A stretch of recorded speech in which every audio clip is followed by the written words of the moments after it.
243 TCP, welcome to another week. And a couple things to go over this week. I mean, beta's back, big news. Recapping the last week's matches. APAC started. Holy crap. Good shit. Some really insane games from our opening week as well, to be honest with you. Some really interesting results. And some big news surrounding Huck leaving, kicked, removed, ousted from the Boston Uprising. No idea what happened there, but happy to speculate. Wow, did not ever think that was going to happen. I thought he was Boston member for life, but out he goes. And what else? What else happened over the course? Oh yeah, there's the streamer thing with the beta. Toronto have a new assistant coach. Wow. Spitfire teasing something apparently. J3's gone from the Mayhem. Shocking turn of events. And oh yeah, we also have patch notes from the beta as well. Yeah. So some new changes, stuff like that. Pretty much. For sure. Jane's been found. Thank God. That is good. That is rescue Jane. That is nice to hear that didn't end in worse circumstances. Glad he's okay, hopefully, and wish him the best. Sure. It's a little concerning. Had us worried there. Well, that's your news recap for the week. See you next episode. Thanks for tuning in, guys. Thanks for tuning in. What's everybody been up to? Like, we've been doing anything different? Because I know I haven't. I'll say I that. casted. True. I don't think anyone did. I casted and then I played the beta today. Yeah. What did you cast? That's what we're talking about there. Say what? Oh, you mean the matches last week? Yeah.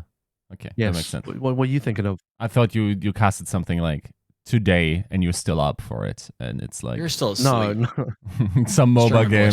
Mobile game. Yeah. That's where the money is, though. You got to look Diablo into that. Immortal Caster now. Yeah. Diablo Immortal Caster. Competitive Immortal players. I actually picked up some games from Steam Summer Sales. Have you guys? Yeah. I started playing Tiny Tina's Wonderlands.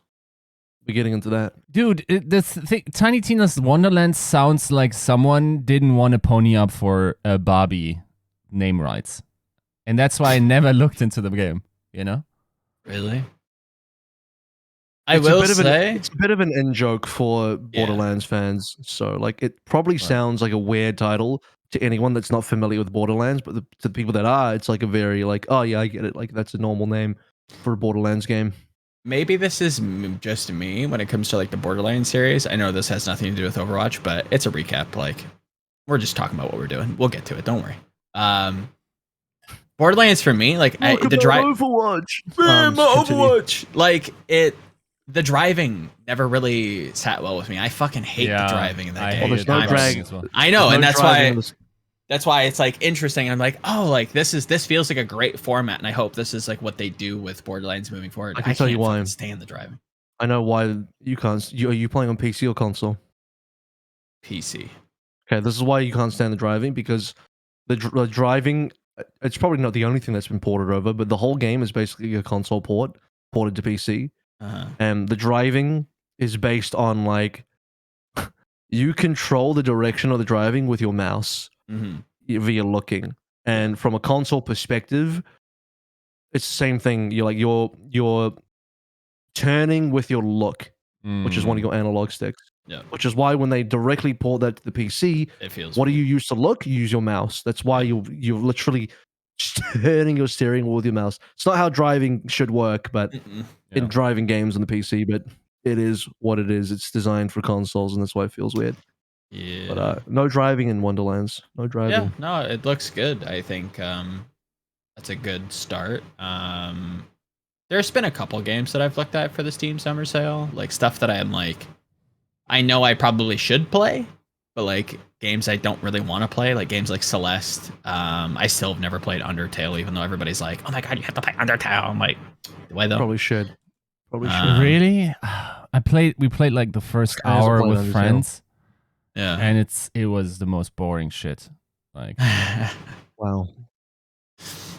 I don't know. Stuff like Transistor, a lot of the Supergiant games that Yeah. I've You just don't like, never play. fucked with. You don't play Undertale.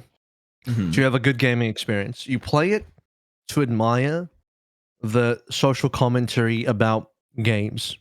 Is what you do. Mm. Okay. That's what you play it for, and then you can tell other people about it. Be like, wow, there was all this like social commentary about gaming inside this game. It was very fourth dimensional. Now I'm talking to you about it. That's the real joy and pleasure of Undertale is telling people about how you played Undertale and all the things you got out of it. I will say which that. I'm happy to do for you, you know, because I have played Undertale and now I can express that joy as well. Is it like, and maybe I'm misremembering what people have said about this other game? Is it like the Stanley Parable? I feel like that's also a game that like it adds a lot of commentary in that same I'd say vein. it's a bit deep. It's a bit deeper. The actual gameplay is okay. actually fine. The gameplay is fine because it's the combat's very unique. I've never seen combat done in the way that it's done in Undertale. So in that regard, it's a very unique game. But Gotcha. the actual commentary in the game is pretty deep. It's a bad game for people that aren't gamers to play. It's a fantastic game for people that are gamers to play because it breaks a lot of gaming tropes and it's very direct about how it does those. And you don't appreciate those unless you're like a gamer. Right, So- right. You've played a few. But Kinda I'll tell you identify. what. As we head back to Overwatch talk, Yeah. I feel like Wonderlands prepared me for the beta. Oh yeah. Yeah. Because I go axe swinging. I play with True. my shotguns. Yeah. Did you work I out your cast abs? spells. Sorry, what? Did you work out your abs? My character's very well clothed, so I never really get to see. Mm. I'm gonna be honest with you, I never get to see any of that. I guess that makes sense why you're now playing Overwatch again, right? But I don't know. Like I walked into beta, my aim felt especially crisp. Oh, Like I was expecting to be bad because I haven't played Overwatch since the last beta. I did not go back to Overwatch 1 between. In fact, I haven't streamed since the last beta. I literally played the last beta, didn't stream again because like I don't know, I just feel like I didn't really have much to stream. I could have streamed Overwatch League stuff, but I just chose not to. Mhm. And then the stream literally got booted up again just for the beta, and will be again for the rest of the beta, I hope. So let's talk about Nice. it. Let's talk about the beta. 243. Brought to you by Avril Vista Bebe, Battle Crab, Refine Bean, Bronzebot Bruhal, Chawe. Philadelphia is more of a stage 2 team anyway. Got some bad news for you on that one. There's R34444, Casher 67, Lolshin, Porkchop, Sammy, Rick, Sam, Volamel, Smooth Nuts, Your Misery, with you two members, Ice Ham, Jello, William, Jesse, Vish, Man, Fire Element 6, AK, and Chris R. Yeah, look, it's not going to be a good stage for Philly. They could probably bounce back, but looking at the schedule, it's going to be rough. We are going to get to that talk in a bit. First of all, let's just recap a couple things that have happened in the beta. Let me just talk about my beta experience, and then we can talk about, I don't know, anything you guys think about the beta so far. If you've watched anybody, there's also been the role passive change for DPS. There's also been more patch notes like balance changes as well. Some that I think are really weird. We'll get into that. Generally, though, I'm glad the beta is back. I think everyone is glad the beta is back. It's filled with only. I don't feel like a lot of people got invited because Yeah, it it's a little feels bit like slower. it's still mainly just like, you know, streamers, OWL players. Mm-hmm. I Those think who I have bumped bought. into Nero in a deathmatch. I think, but I'm not too sure. Okay. And then. Because all I know is I hear a lot of people complaining they didn't get in. I feel like a Yeah. lot of people didn't get in because there's too many people complaining they didn't get in. And I feel like you'd have less people complaining if more people actually got in. So I'm not too sure. smart, right? Yeah. Is it? I mean, you want to I feel like it's not good maximize. PR. You want to maximize the amount of people buying the Watchpoint pack. That's so disappointing though. Like I don't. Because Yeah. the problem is like they marketed the free signups really poorly. I feel. Mm-hmm. They should have just been straight up and told everyone that everyone gets in the signups. The signups is a guaranteed. Did they say that? Are you guys don't- aware of what type of communication they've had over banner signups? At some point, yeah, but like that might just be wave 3, you know? Yeah. Here we go. It says beta is. This is from the FAQ. Mhm. Beta is slated to stay open until June 28th, unless we hit our projected maximum server capacity earlier.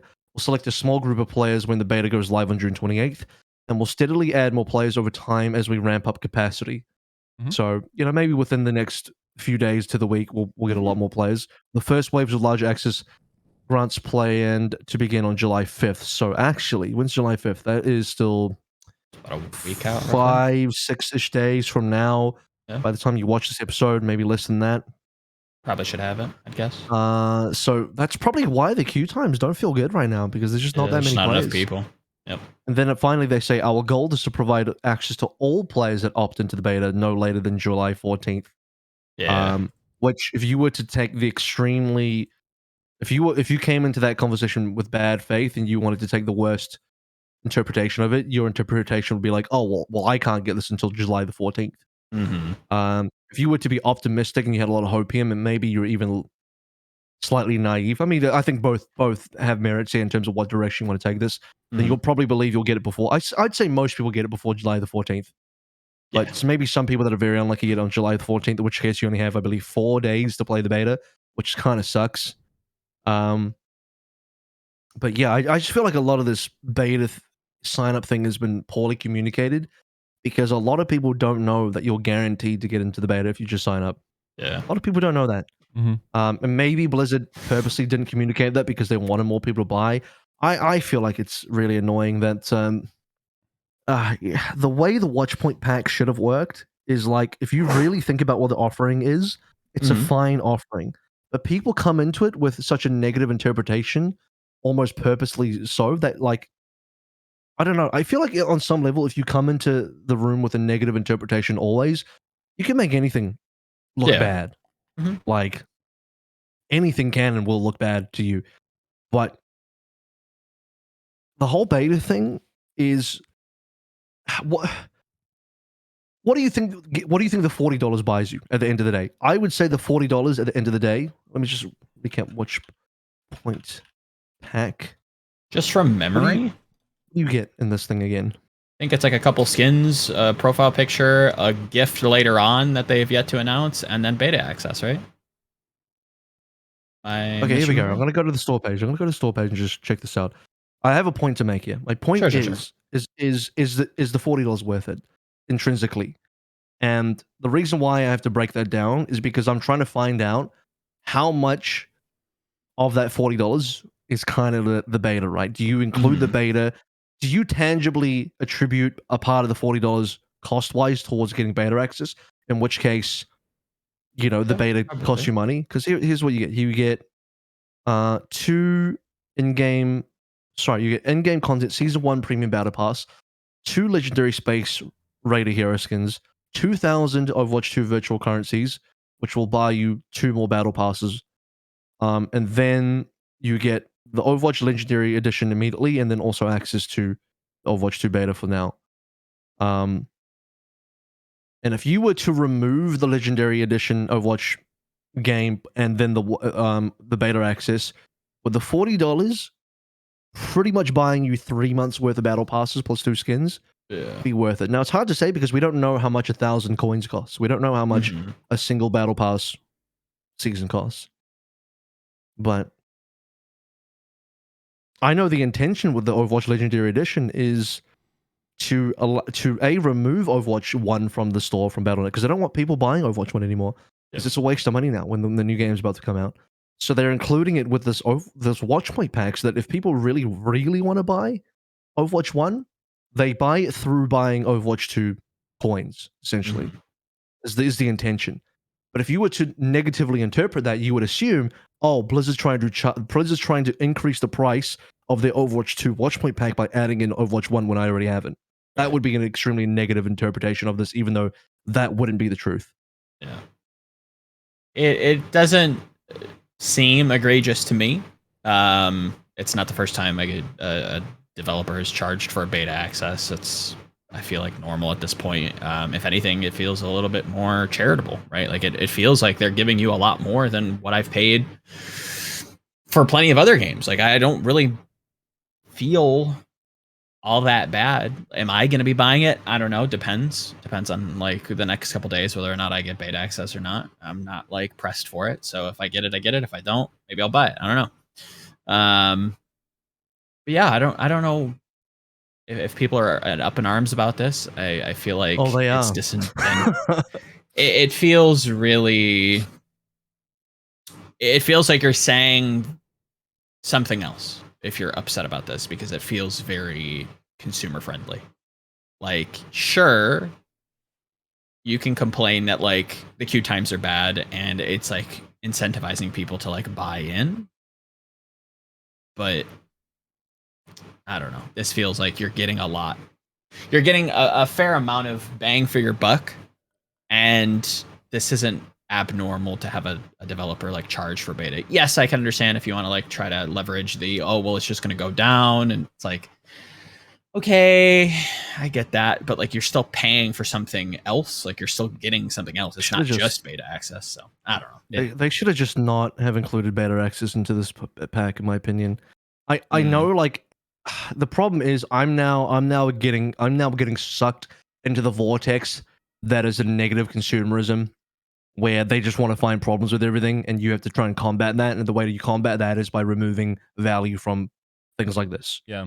So sadly, this is how fucking stupidly backwards it is. You have to remove value from these things, because if you add too much value, people will negatively interpret that and say, "Oh, they're trying to charge me for this thing." Okay, so here's a fun fact. They could easily remove beta access from the Watchpoint pack, and they can remove Overwatch Legendary Edition, offering no ways to purchase Overwatch 1 anymore, and still charge you $40. Would that make things better? Would people be happy about that? You've now lost value in this pack. Yeah. Of course, the interpretation then people would have was like, well, no, then you just charge me $20, right, or whatever it is. But again, we don't know what for all I know, 1,000 coins is like $10. Could be. Let's just pretend it's $10. So, so one battle pass plus 2,000 coins is $30, and then you pay $10 for skins. Mm-hmm. That sounds reasonable to me. That sounds like, okay, well, you basically just bought 3,000 coins plus 2 skins for $40. It's also probably more. Like if we assume the battle pass is 1,000, which we know that's to be true, it's probably I think the battle pass is going to be more than $10. Oh, I think so too. I think it'd be more like 15. Yeah. So at least you're getting it at like a small discount. Yeah. So you're actually getting this at a discount. Yeah. Yeah. Yeah. So I don't hate hate that. It depends. Like the problem is that you're buying a product on a lot of, goodwill. This is almost like a pre-order of skins. Yes. Yeah. That you haven't seen yet. The worst interpretation I've seen that just really annoys me. I understand why they have this interpretation, but it's just so like purposely. I don't know. You're trying extremely hard to be negative and wrong about this, which is like this is like a direct quote almost verbatim. Okay. It's like, oh, they said Overwatch 2 is free, and now they're charging me to get into the beta. Lol. It's like it is free, but you have to wait till October the 4th. Like they're not lying to you. Like that's the truth. And they are and they're not charging for the beta, because you can get into the beta for free. You can just wait. If you don't want to pay, you can literally wait. A lot of this will be fine in a week's time. A lot of this is probably going to end up being fine, but like I get it. I don't know. Like you can't have nice things. The thing that annoys me is you can't have nice things. You can't attach, value to this, because then people, for some reason, attaching more value to this pack pisses people off. That's the weird thing about it. You know what I mean? Yeah, I have to imagine for them, they view this as like some sort of like gatekeeping measure to like, what we obviously know that's not the case. But one, like you said, one has received a lot more optics than the other. Whereas like, yeah, I actually didn't know like that the public had like information that, the public or the beta availability was trying to be as welcoming as possible by at least a set date. So yeah, I still think the marketing is failed. The marketing failed here. A little bit. They should have just been very upfront and said, "Hey, you can just get beta for free by signing up. It's guaranteed." Yep. Just say. But if you want early access to the beta, you can buy it along with all these other really nice things that you're probably going to want to buy anyways. So like everybody just sees, how do I get beta now? I have to buy this pack, but they don't actually see all the value. I spent a decent amount of my stream answering questions. Like people come in and be like, should I buy the Watchpoint pack to get into beta? I'm like, you can. Only if you're desperate to get into beta now. Otherwise, just sign up and you'll get it eventually. Like it's, I just told people like, don't buy it if you just want. Don't buy it if you unless you like care about getting to beta today. Yeah. Like just sign up, wait a week, and you'll be in. Don't stress. You get it for free. You know. And if we're doing like the hypothetical math correctly, I mean, this probably is going to be valuable once we get to October, right? Like once we get the battle pass, once we look at how much some of these like coin packages are selling for, or the currency packages, it's probably worth it in terms of just like money spent. Everyone thinks they're getting ripped off with this pack for some reason. When it's like provable with all every time you see any of these packs, even when it's from like EA or some shit, who you know, EA would love to rip people off, but even they would be doing packs that are like very good value. Like everyone does. Whenever you see a pack like this, is usually good value, and then it gets proven when the game releases. You're like, oh shit, 1,000 coins cost me $15, not $10. Yeah. Oh, this was actually a good bundle. So I don't know. People are just like tunneling on the beta access. That's all. They are. I mean, it's people kind of like channeling their grievances with not getting in. I understand that part. Moving on slightly, just in terms of beta. Have you guys watched any beta footage from this time around? I saw the Junker Queen tech. I don't know if I saw it from Dustin Bowerman. The whole like knife crouch, cancel, go flying type of deal. Outside of that, I haven't seen too much. I am not gonna lie. I also haven't really taken a glance at the patch notes, so I'm gonna be doing that live as we go through this. When do you want to do that? We can do that now. I want to get Yiska's thoughts if you see anything, and then we'll go over it. Have you seen any beta 2 footage? Joe? Or me? You. My name isn't Yiska. I mean, yeah, I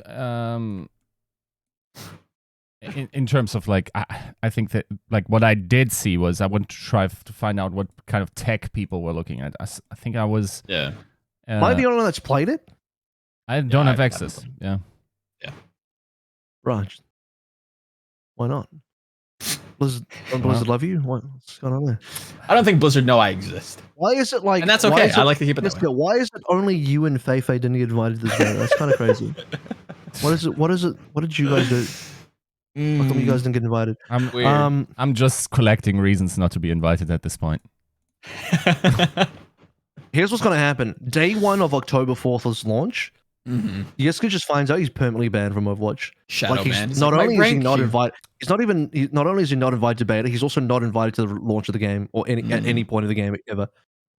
He tries to tune to Overwatch League and is just like unable to view user banned. Like, just like you're just not allowed. You've just been shadowed. You've been sent to the shadow realm for all things Overwatch. Yeah. But yeah, so there was the whole Brig skin thing as well, which I felt like, you know, I think it's a cool initiative, but again, if you were, and I hate that there's a lot of these people, if you were to interpret that in the most negative way possible, you'd say like, oh, Blizzard are trying to, I don't know, shake me down for more money for a skin. It's like you don't need this. It's optional. No one's. It's optional, just like the other skins, guys. Unfolding your wallet, forcing you to grab your credit card and fucking pay for this. Shit is all optional, people. I don't know. Like it's such a weird perspective to have. It's like, oh, Blizzard are forcing me to pay for this. Like, no one's forcing you to do anything. I don't even particularly think it's a great skin. You can just skip this one. Holy shit. What's the problem? Like, if anything, again, this is like value because you're supporting probably a streamer that you're watching anyways, and also getting a skin. Blizzard's not even getting this money. No. Okay, Jeff is Twitch and the fucking streamer are getting this money, but you know, people are like, oh, Blizzard are trying to fucking scam me. They're trying to get my money. It's like, bro, Blizzard aren't even making money off this. What are you talking about? Holy shit. They're probably losing it, if I'm going to be completely honest.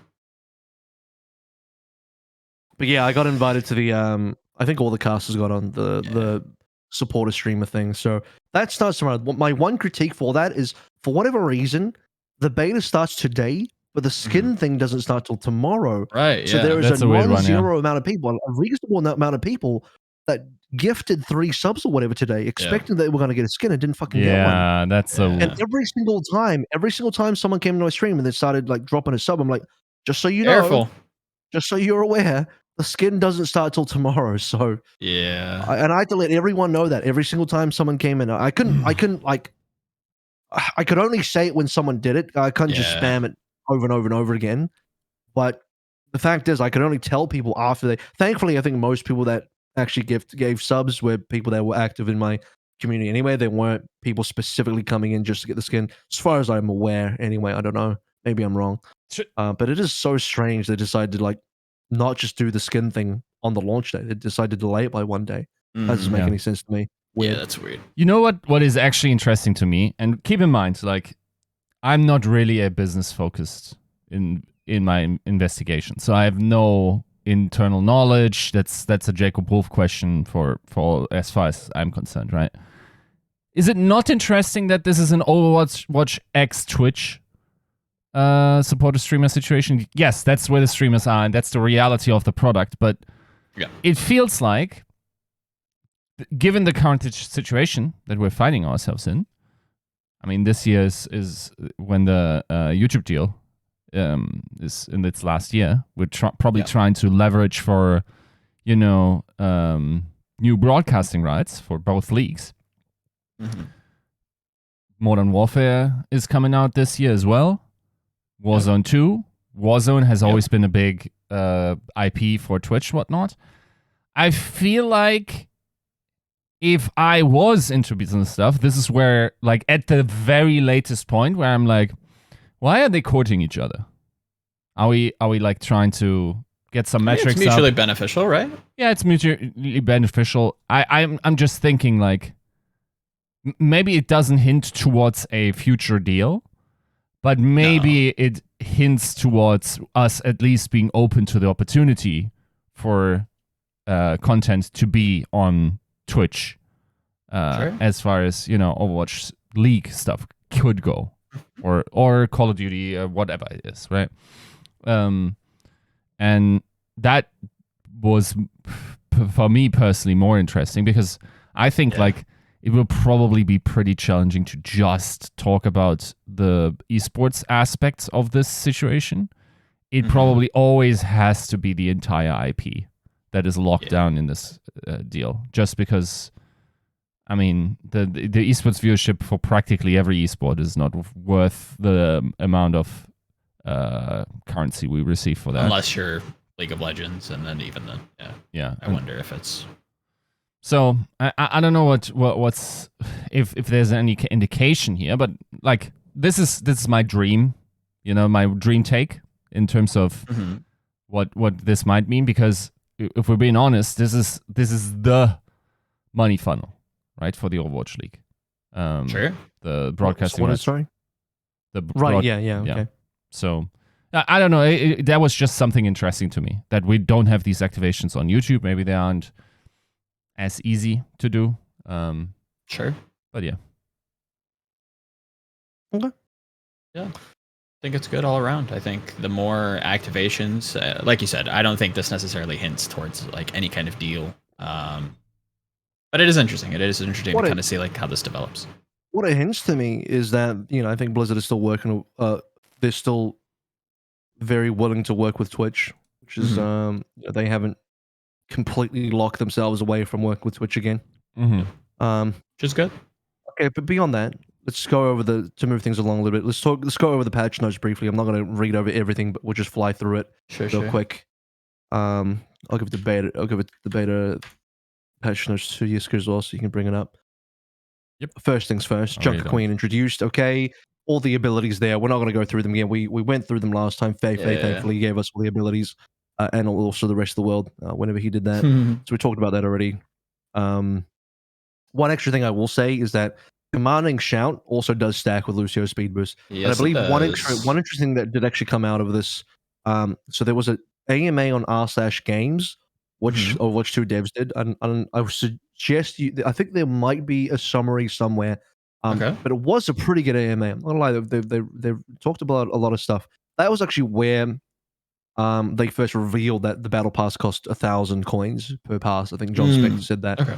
Anyway, one of the things that were revealed there from a gameplay perspective is they revealed there's a maximum cap on speed boost stacking, and I believe the number is 75%. So you can stack different speed boosts up to 75% maximum. And they said that number, they're not even like completely concrete on that in terms of they can still change that number. Like they can maybe, you know, make that a bit weaker so you don't. 75 is a lot. Yes. I don't even think there's enough abilities in the game that allows you to stack to 75 right now anyway. So I'm not too sure. Yeah, not yet. See. So there's that. I'll talk about my experience on Jungle Queen and how good I think she is or how bad I think she is or whatever. We'll get there in a second. Okay, they brought in some of the new skins. Interesting. Not particularly crazy, but interesting. I wonder how they're going to be doing some skins moving forward in terms of Overwatch 2, Classic 2 skins. They're calling them the Classic 2 in terms of the default skins, but with Overwatch 2 looks. Because if you'll remember, all the rare and the purple skins as well, just kind of like recolors of the base skin. Are they going to do that as well for the new Overwatch 2 Classic 2 versions? We'll see. Some updates to the ping system as well. So now you can basically, what is it? Like you can confirm allied pings and stuff like that to show that you're basically agreeing to do something with them, stuff like that. And some other ping visuals, some unique VO pings. Oh, this is actually a good one. Ana now has unique ping VO and visuals when sleeping enemies. So this is amazing, by the way. And I played a bit of Ana. I slept somebody, pinged them, and Ana would say, "I've slept this person," and the ping would have a sleep icon on it as well. So that's actually huge for just like casual gaming on Ana and communicating that you've slept somebody. And I had an increased amount of teammates actually work with me on sleep targets compared to Overwatch 1 just immediately off that. So that's actually huge. So yeah, a bunch of ping stuff. You can ping while dead as well now. I didn't really. That's I should have tested that. I didn't actually test that. They've added Busan. Haven't played that yet, but there's new lighting on that one. They've added Junkertown with morning lighting. Gibraltar has morning lighting now, which is actually way better because the afternoon evening lighting on Gibraltar was like it was blinding you in the face if you were defending A. So I'm glad that's gone. They've added a new map for Rio Paraíso. I think I pronounced that correctly. I checked that map out while I was on stream as well, just going through and having a look at the geometry.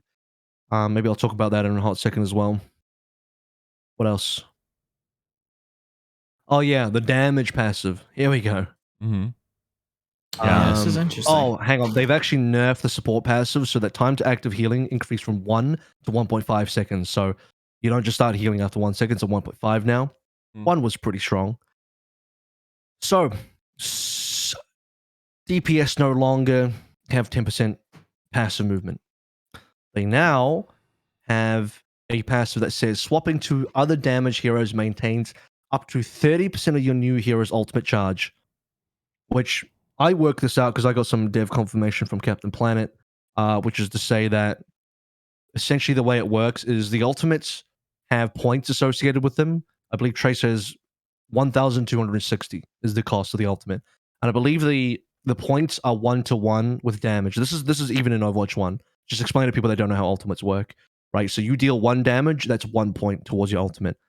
And different ultimates have different point costs. So I think Reaper's is 2,100 or something like that. So swapping to other damage heroes maintains up to 30%. So if you have 30% of Tracer, it's like some number. I can't remember. It was on my tweet. I tweeted about this. I had the exact numbers. And you retain you. So there's a set amount of numbers that you transfer over. So I go from Tracer to Reaper, and I'm at 30%. Whatever that number is, 30% of 1,260 gets transferred directly to Reaper 1-to-1, as in that many points. And now Reaper has that many points. But I believe that's only like 18% of Reaper's ultimate. So you're going to get 18%. Yeah. But if you have more than that, you transfer all of your ultimate points over up to a maximum of 30% of your new hero. So if I have my full ultimate, if I have a full pulse bomb and I go and swap the Reaper, Reaper now is 30%. That's how that works. So it's like, yeah. Yeah, I kind of like this. I think we like way back when we had those ideas, because like we really like it felt like we were still trying to make the core identity of Overwatch that you constantly switch in order to rock paper scissors almost on every death or whatever. That never worked, but these ideas were always floating, right? Yeah. And I think this particular implementation is actually quite elegant in what it does, because it doesn't feel exploitable. So one of the fears with that system that transfers ultimate charge from hero to hero is that you just play one hero because it's the charge hero, but it has a shit ultimate, and then you switch and go to a hero that has a very good ultimate but charges slowly. And this change makes it so that isn't feasible. That's not a viable strategy. I think 30% is under the threshold where that would ever make sense, right? Right. Also, I will say, and maybe this is totally wrong, but gut feeling is that the team fight impact of a DPS ultimate alone is actually the difference between the strongest and the weakest ultimate, or rather between the strongest viable and the weakest viable hero ultimate, is probably the smallest in the roles. Meaning, the team fight impact of a tech visor is probably reasonably close to a tracer I think pulse bump, right? While the difference between the old Orisa ultimate, which was the strongest ultimate in the game, and let's say Whole Hog is different, right? Yeah. So therefore, it also makes sense. I will also say, what is also always true, DPS switches don't determine necessarily comp archetypes. No. Yeah. Tank switches do. Yeah. Right? If you switch your tank, you now have a different archetype that switches a composition from dive to rush or whatever it could be, right? So not doing that for tank makes complete sense for me. Doing that to DPS, it's kind of interesting. I'd like to see how it plays out. There's a minor concern for me here, which shouldn't matter whatsoever to the devs, and I fully realize that this is not something that you should consider, but I will say, given the current quality of individual practice for pro players, this shit sucks for DPS players. Yeah. Why? Yeah. Because you had the old passive that made the hero move at a different speed. And muscle memory snaps onto that, right? You're practicing to hit a soldier with 10% more movement speed because it's... Now you have to relearn that, and you don't have an outlet, and that's actually more the problem. You don't have a viable outlet to practice this, right? Even though I will say those concerns are a little bit alleviated by the beta building up. Granted, if the MMR system is working well. There wasn't anything prior. And, Errol, that's a question for you. Did we have this live for Overwatch League? No. That's just now with the live? The DPS movement speed has been live in Overwatch League the entire time, right? Also in Stage 2. Yeah, it was. So this new passive is not live for the stage. Okay. That's the worst part, because now the pros go from having no Overwatch 2 to play outside of scrims to, they get to play something Overwatch completely outside of different. scrims. What? The DPS passive has changed, which fucks with your muscle memory, because in scrims, DPS move 10% faster, you move 10% faster if you are DPS, and now you practice the live game, with the quote-unquote live game, the beta, and it's just different. Yes. But at least you get to play Sojourn, right? It's better than playing Overwatch 1 or whatever. Bro, that is big true. You get to actually practice Sojourn now. That is humongous true. Yeah. Holy shit. And look, I'll be real. Some of these players need that. Some of them need it bad. And they know they need that, but like, dude. Man, these kids are at their wits' end, some of them. Because, like, Sure. you don't feel in charge of your own destiny. Right? Like, as the meta switches, Sojourn is a new hero that, yes, some of them grinded that in the preseason, but there's diminishing returns to that. Like, that shit is almost gone, all you've learned. Yep. You want to have an outlet where you can practice this. And if you have fostered an environment where, you know, you shut down all services that support pugs for 5 years because you want to protect that, yes, there is a world where the pro players organize themselves and get the lobbies going and whatnot. That's an idealist world that can work if you have the culture established, that you actively killed repeatedly, even though there was monetary interest coming into your scene. So I've limited, there's limited responsibility for me, for the pro players to get that going, right? Sure. But once again, in the grand scheme of things, like those are problems done before in past years. Probably not something that the current leadership of the Overwatch League even like feels too strongly about. Even though I wouldn't know, I would probably have to ask them. And then also, you shouldn't care at this point as a developer. There's 0% concern that you should give this, that some kid doesn't get to have perfect muscle memory in your league, right? So it's such a small thing compared to the much larger, you know, scope of getting Overwatch 2 out to the public and releasing the game and all that. Yeah. But there's enough empathy for both of those crowds. For the developers, they got to do a job. The pro players, they got to do a job. Sometimes stuff just sucks, you know, and I feel like that's unfortunately what happened here. And I don't know. But I like the idea. I like the radical change. I think it's an interesting one. I'm 50-50 on it. The problem with me is, like, do we need this change? I felt like the 10% boost was good. I like the speed boost on DPSs. Yeah. Some of the DPSs felt way better. In fact, all of them probably felt way better on that. It's just reverting that is just like, maybe they felt like the 10% movement speed was going to be too problematic with different speed boost sources from now Junker Queen and Lucio. Maybe they felt like it made the game too oppressive for supports. I don't know. All of those things could be factors. But this new passive is great for a high level of play and great for like competitive and great for like Overwatch League players and strategic depth at that level. Yeah. But for the regular player, this is such an awful passive. Like, when is this passive even useful for the normal casual player?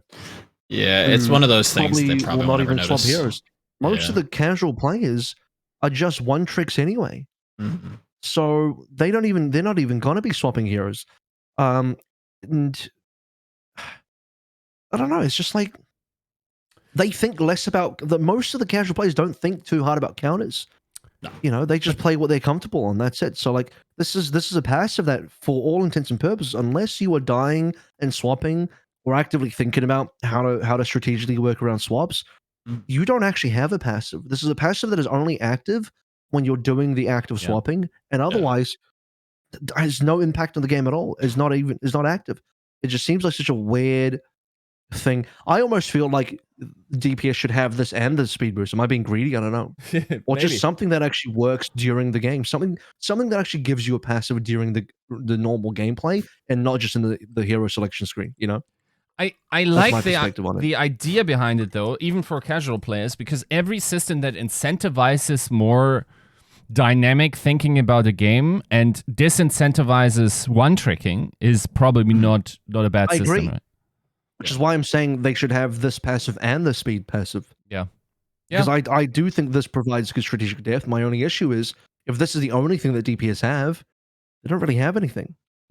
Yeah, for the most part, for the large majority of the audience, it is very, very unnoticeable. Not even for the regular audience, even at the pro level. Like, okay, you've done your one swap. Now what? Now the DPS don't have anything. You're mildly incentivized to have more swaps, and even then, it's probably gonna take a while to like really find a good pacing with it. I think I'm weird, like not agreeing with you, but like the idea, because it does feel like a big package for a passive. But yeah, I think that the 10% did kind of facilitate some of the slower picks to be a little bit more dynamic.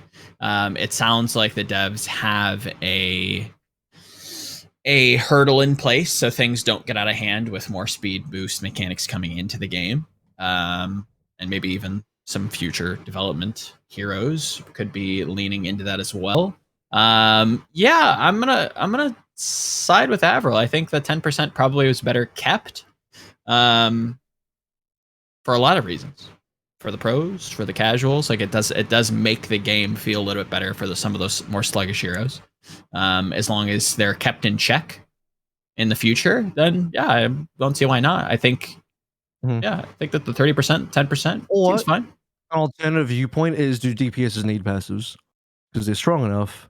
Sure. Tanks, I understand. Steadfast makes a lot of sense. You don't want, they don't want to be booped around and all that.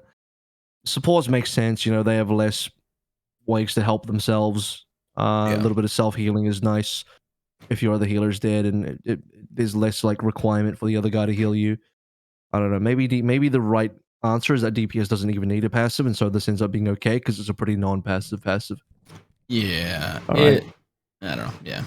Let's fly through the rest of this because I did say we're going to go through the rest of the patch notes. So let's just fly them. Ryan has had his armor and HP pools kind of readjusted in a very minor way. Winston actually got a nerf here. Ultimate cost increased and projected health for the barrier decreased as well. That's kind of hardcore. I feel like they're really. I feel like Winston on our current out patch is already like trending out. Yeah, he's already kind of weak, and they just ruined him more. They just fucked him more. This is, by the way, the ultimate cost is an undo. They actually decreased the amount of the ultimate cost on a previous patch, so they made it cheaper. Now they're just undoing that. They're just making it, putting it back to where it was. The D.Va armor stuff, I feel like they're undoing a previous patch. I'm pretty sure there was a patch in the alpha which readjusted the armor, and now they've undone that because they felt like D.Va got made too weak. So they just readjust the value, so D.Va has another 100 extra armor, which is nice. Doomfist, this one fucking hurts. Yeah. Seismic Slam no longer slows enemies. Power block damage reduction reduced from 90 to 80. He's just straight up weaker. They just they keep nerfing him. Is he causing problems? Because I feel like he's not that insane. I feel like he was already to the point where if you're an OWL player, you were like only very specifically able to get value from him in very specific maps. And he was already on his way out. Like Winston already took over most of the dive. And now Ball's here, and Ball's taking a lot of dives. So Doomfist he's losing playtime. And now they've nerfed him further. Get Quaked on refuses to play him now. Oh, really? Look, I understand. Like, okay, the Seismic Slam, maybe it's like annoying to play against, but you can nerf it in other ways. Like, reduce the amount of time it slows you for. Reduce the quality of the slow from like whatever it was to low. It's like the slow is not as insane. But to remove it entirely means that Slam now just like you can't even set up kills. Like I can't even slam in and set shit up anymore. It's hard. And I played, I play a reasonable amount of Doomfist. Yeah. The power block, I feel that 10%. Actually, I felt that 10%. I dive in, I block, and I feel like I'm just getting owned. Like before, I could block and feel fine. Now I'm like, holy shit, like I'm getting killed. That 10% really does make a big change. Yeah. It's kind of weird. And power block wasn't even that strong. No. Of all the damage mitigation abilities, it's one of the weakest ones. It's factually worse than Javelin Spin. Javelin Spin is way fucking better than power block. Yeah. Straight up. And the defense matrix, popping down a fucking shield that gives you 700 HP, like Winston, pressing right click on Ryan, like all of these things are just way better damage mitigations. Power block was probably easily the worst. You can even get slept while blocking. Like, holy fuck. Come on, like you can get owned while blocking in so many ways.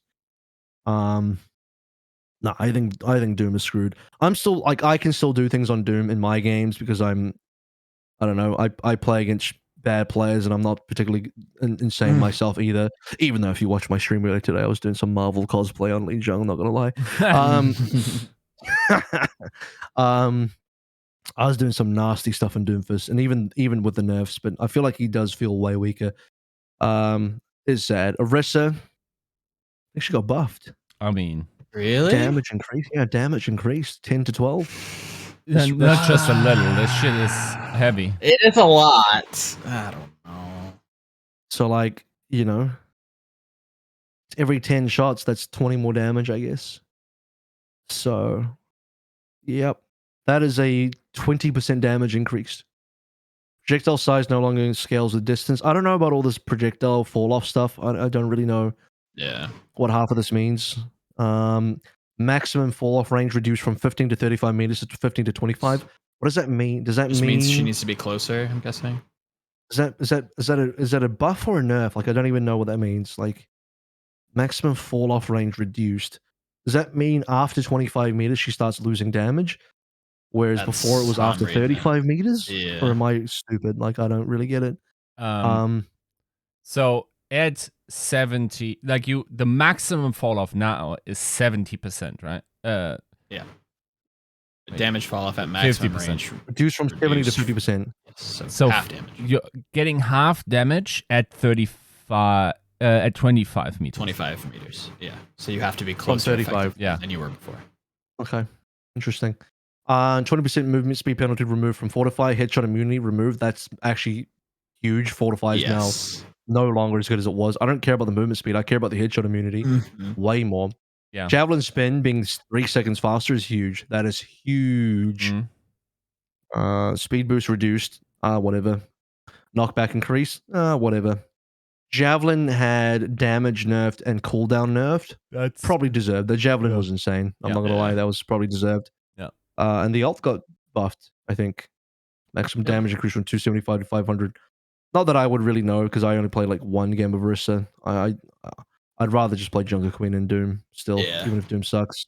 I mean, this feels like they want to push her more into like being able to brawl well in closer range while rewarding skilled play, or rather high mechanical play more, because the headshot multiplier difference is pretty considerable, right? Yeah. Critical damage bonus increased from 50% to 100% is right. That's a difference. Yes. But oh right, yeah, I didn't even read the most important part. So you deal and damage increased from 10 100? to 12 as well. Apparently not. Wait, Yeah. whoa. Isn't all critical damage bonus 100%? All headshots are double damage, are they not? I don't think. No. Yeah. Yes, they are. All headshot damage is double damage. So what does this mean? Critical damage bonus increased to 50. Did it not used to do double damage on Orisa? Yeah, it is. All headshots is 100% damage. Then I wouldn't know how to read this. Then I would. This makes it sound like Orisa didn't used to have double damage on headshots. Yeah. What? No, she does. Yeah. That's what I took from that, is that she didn't before and now she does, which seems very strong. I didn't even know she didn't before. I did not even know that. Wow. They've been doing my girl Orisa dirty this whole time. That's why she sucked. That's straight up why she sucked. Will be one of the reasons why. Okay. Bastion grenade cooldown. Cool, I guess. Cassie combat roll is interesting because what it basically means now is you can survive a pulse bomb by rolling at the right time. You can survive a number of things. Pulse bomb. You could already survive meteor strike, I suppose, just by getting out of the range. You could probably survive a diva bomb on the edge now by rolling the right time. Sure. Depending on like how far away you were. Yeah, there's a number. I don't know what else. What are the burst damages? Like what's a diva? What's a diva? Anyway, I don't know. I haven't seen one in a hot minute. I haven't seen one. Ask Poco, I guess. I don't know. Is there like a world where like you can low health survive like a Genji blade swipe? Yeah. Something like that. Yeah. Like if you're insane and you can time the 0.4 second duration, you're like crazy. There are some like very minor. There's some crazy things that can happen. 50% damage reduction is a lot, so there's a lot that can happen during that. It's a tight window, which is good. Junkrat, Steel Trap can move again. Okay, I actually had a conversation with Reinforce about this, and I think he was streaming. He was like, "Guys, what is the worst ability in the game?" They're all brainstorming, and I come and like, "How has no one mentioned this? It's easily Steel Trap." People are saying micro missiles is the worst ability in the game. I'm like, what? I just don't know what you're talking about. What? Steel Trap is easily the worst ability of the game, because in the old beta you couldn't even lock people in. You couldn't Yeah, even no, it would root just people. slow you. It was like a minor inconvenience. Mhm. And even then, like even if it could, I still think it's worse than micro missiles. Like, you got to be joking. Like, come on, what are you talking about? Yeah, Micro steel missiles traps. is kind of good. Micro It's missiles not are that bad. very good. Yeah. Farah, Colossal Blast now deals Honk gives 30 you damage. 30 I and don't more know, man. knockback. That seems I don't know. On That's direct hits cool. though. On direct hits though. Yeah. So Rewards. Good play. let's Makes talk the about this button one a feel little funner bit. to plus, I guess. Sim got changed a lot. Sim got changed a lot. This is like, I didn't play any Sim, granted. I'm not a fucking Sim player. But all the people that do play Sim are complaining. I don't know. Like, they made the right click way more spammable. Yeah. But the charge time increased by 20%, which feels bad. Sure. Projectile size reduced by 20%. Damage is reduced to 90 damage from 120. Probably a good thing. If it's more spammable, you don't want to be doing a shitload of damage. Mm-hmm. So I don't know. She doesn't generate ammo when damaging shields anymore. To be fair, there's like barely any shields in the game. Mm-hmm. And I actually respect that, because what shields there are, you don't want to just get owned by Sim. I think now that because shields are rare, they should be a little bit valuable. And if they just get owned by Sim, it feels bad. And then teleport is now like fast. You can just build it, send it. It's quick. So My brain got Yeah. stun locked what the worst ability is, and I feel like Widow Mine is close, right? Oh, it is one of the. It is close. Really? It is close. I think Well- the fact that it gives you sight is good. That's good, but like tangibly, all it means is the guy hides for a bit, takes some negligible damage, and that's it. I mean, yeah, the Or damage shoots is it. never. Right? It makes somebody go Sure. away for a little bit. It makes somebody Yeah. fuck off for a little bit, and that's all it does. I'm cool with that. Realistically. It's fine. Yeah. Yeah, but it's pretty underwhelming. It is. It's not a great ability. underwhelming. It's not great, but I don't think it's anywhere near the worst. I think Steel Trap probably is a good shout for being one of the worst abilities. Definitely was before, and the fact that it does root you now makes it slightly better. But I don't know. Maybe Power Block is one of the, like, legitimately Power Block might be one of the worst abilities. Straight up, it is actually so bad. Yeah. It needs to block everything. Okay, The fact that you can be slept you can in is drop it nuts. to 80% damage, but how the fuck can you sleep me during the Yeah, block? That's that's- fucked up. Like, there's yeah. no way. Come on, Yeah. give me something, guys. Give me something to work with. Yeah, I mean, Um, it's a thing to do while you wait for your cooldowns to come up and have fun again, right? Like, it's I don't want to die while I'm waiting for cooldown, so I'm just gonna press this button. Yeah. Take a bit of a nap and then just jump away Yeah. or whatever. Like, Yeah. Some Tourbillon shit. Who cares? Yeah, no, that's 100%. Orb Discord nerfed. To be fair, Discord, from what I've seen in Owl, is pretty nuts right now. Everyone's basically saying, "Oh, Winston kind of sucks because Discord destroys him." So Yeah. maybe this nerf is required. It's just a line of sight nerf. So you can't, it falls off a target after 2 seconds instead of 3 now. Mercy, this is actually a big one. Now, they keep doing things with this like super jump, and I don't like really. I don't know, like, I'm not a Mercy player. It's hard for me to talk about this kind of stuff because I tested it out. Like, here's what I did. I played one game of Mystery Heroes. First hero they gave me was a Mercy. I'm like, all right, I might as well test out GA. I did, and realistically, all of this is now is you press shift to jump to an enemy, ally rather, GA. Mhm. And at the end of the GA, if you do nothing, it automatically super jumps Super you. jumps you. Yeah. So you have to cancel the GA before it ends if you don't want to do the super jump. The only thing I'm going to say is it feels weird because you shouldn't be canceling an ability to not super jump when Yeah. it should be the opposite, shouldn't you? It should be the opposite where like you should do something to do the super jump, not cancel something to not do it. It Sure. felt fine.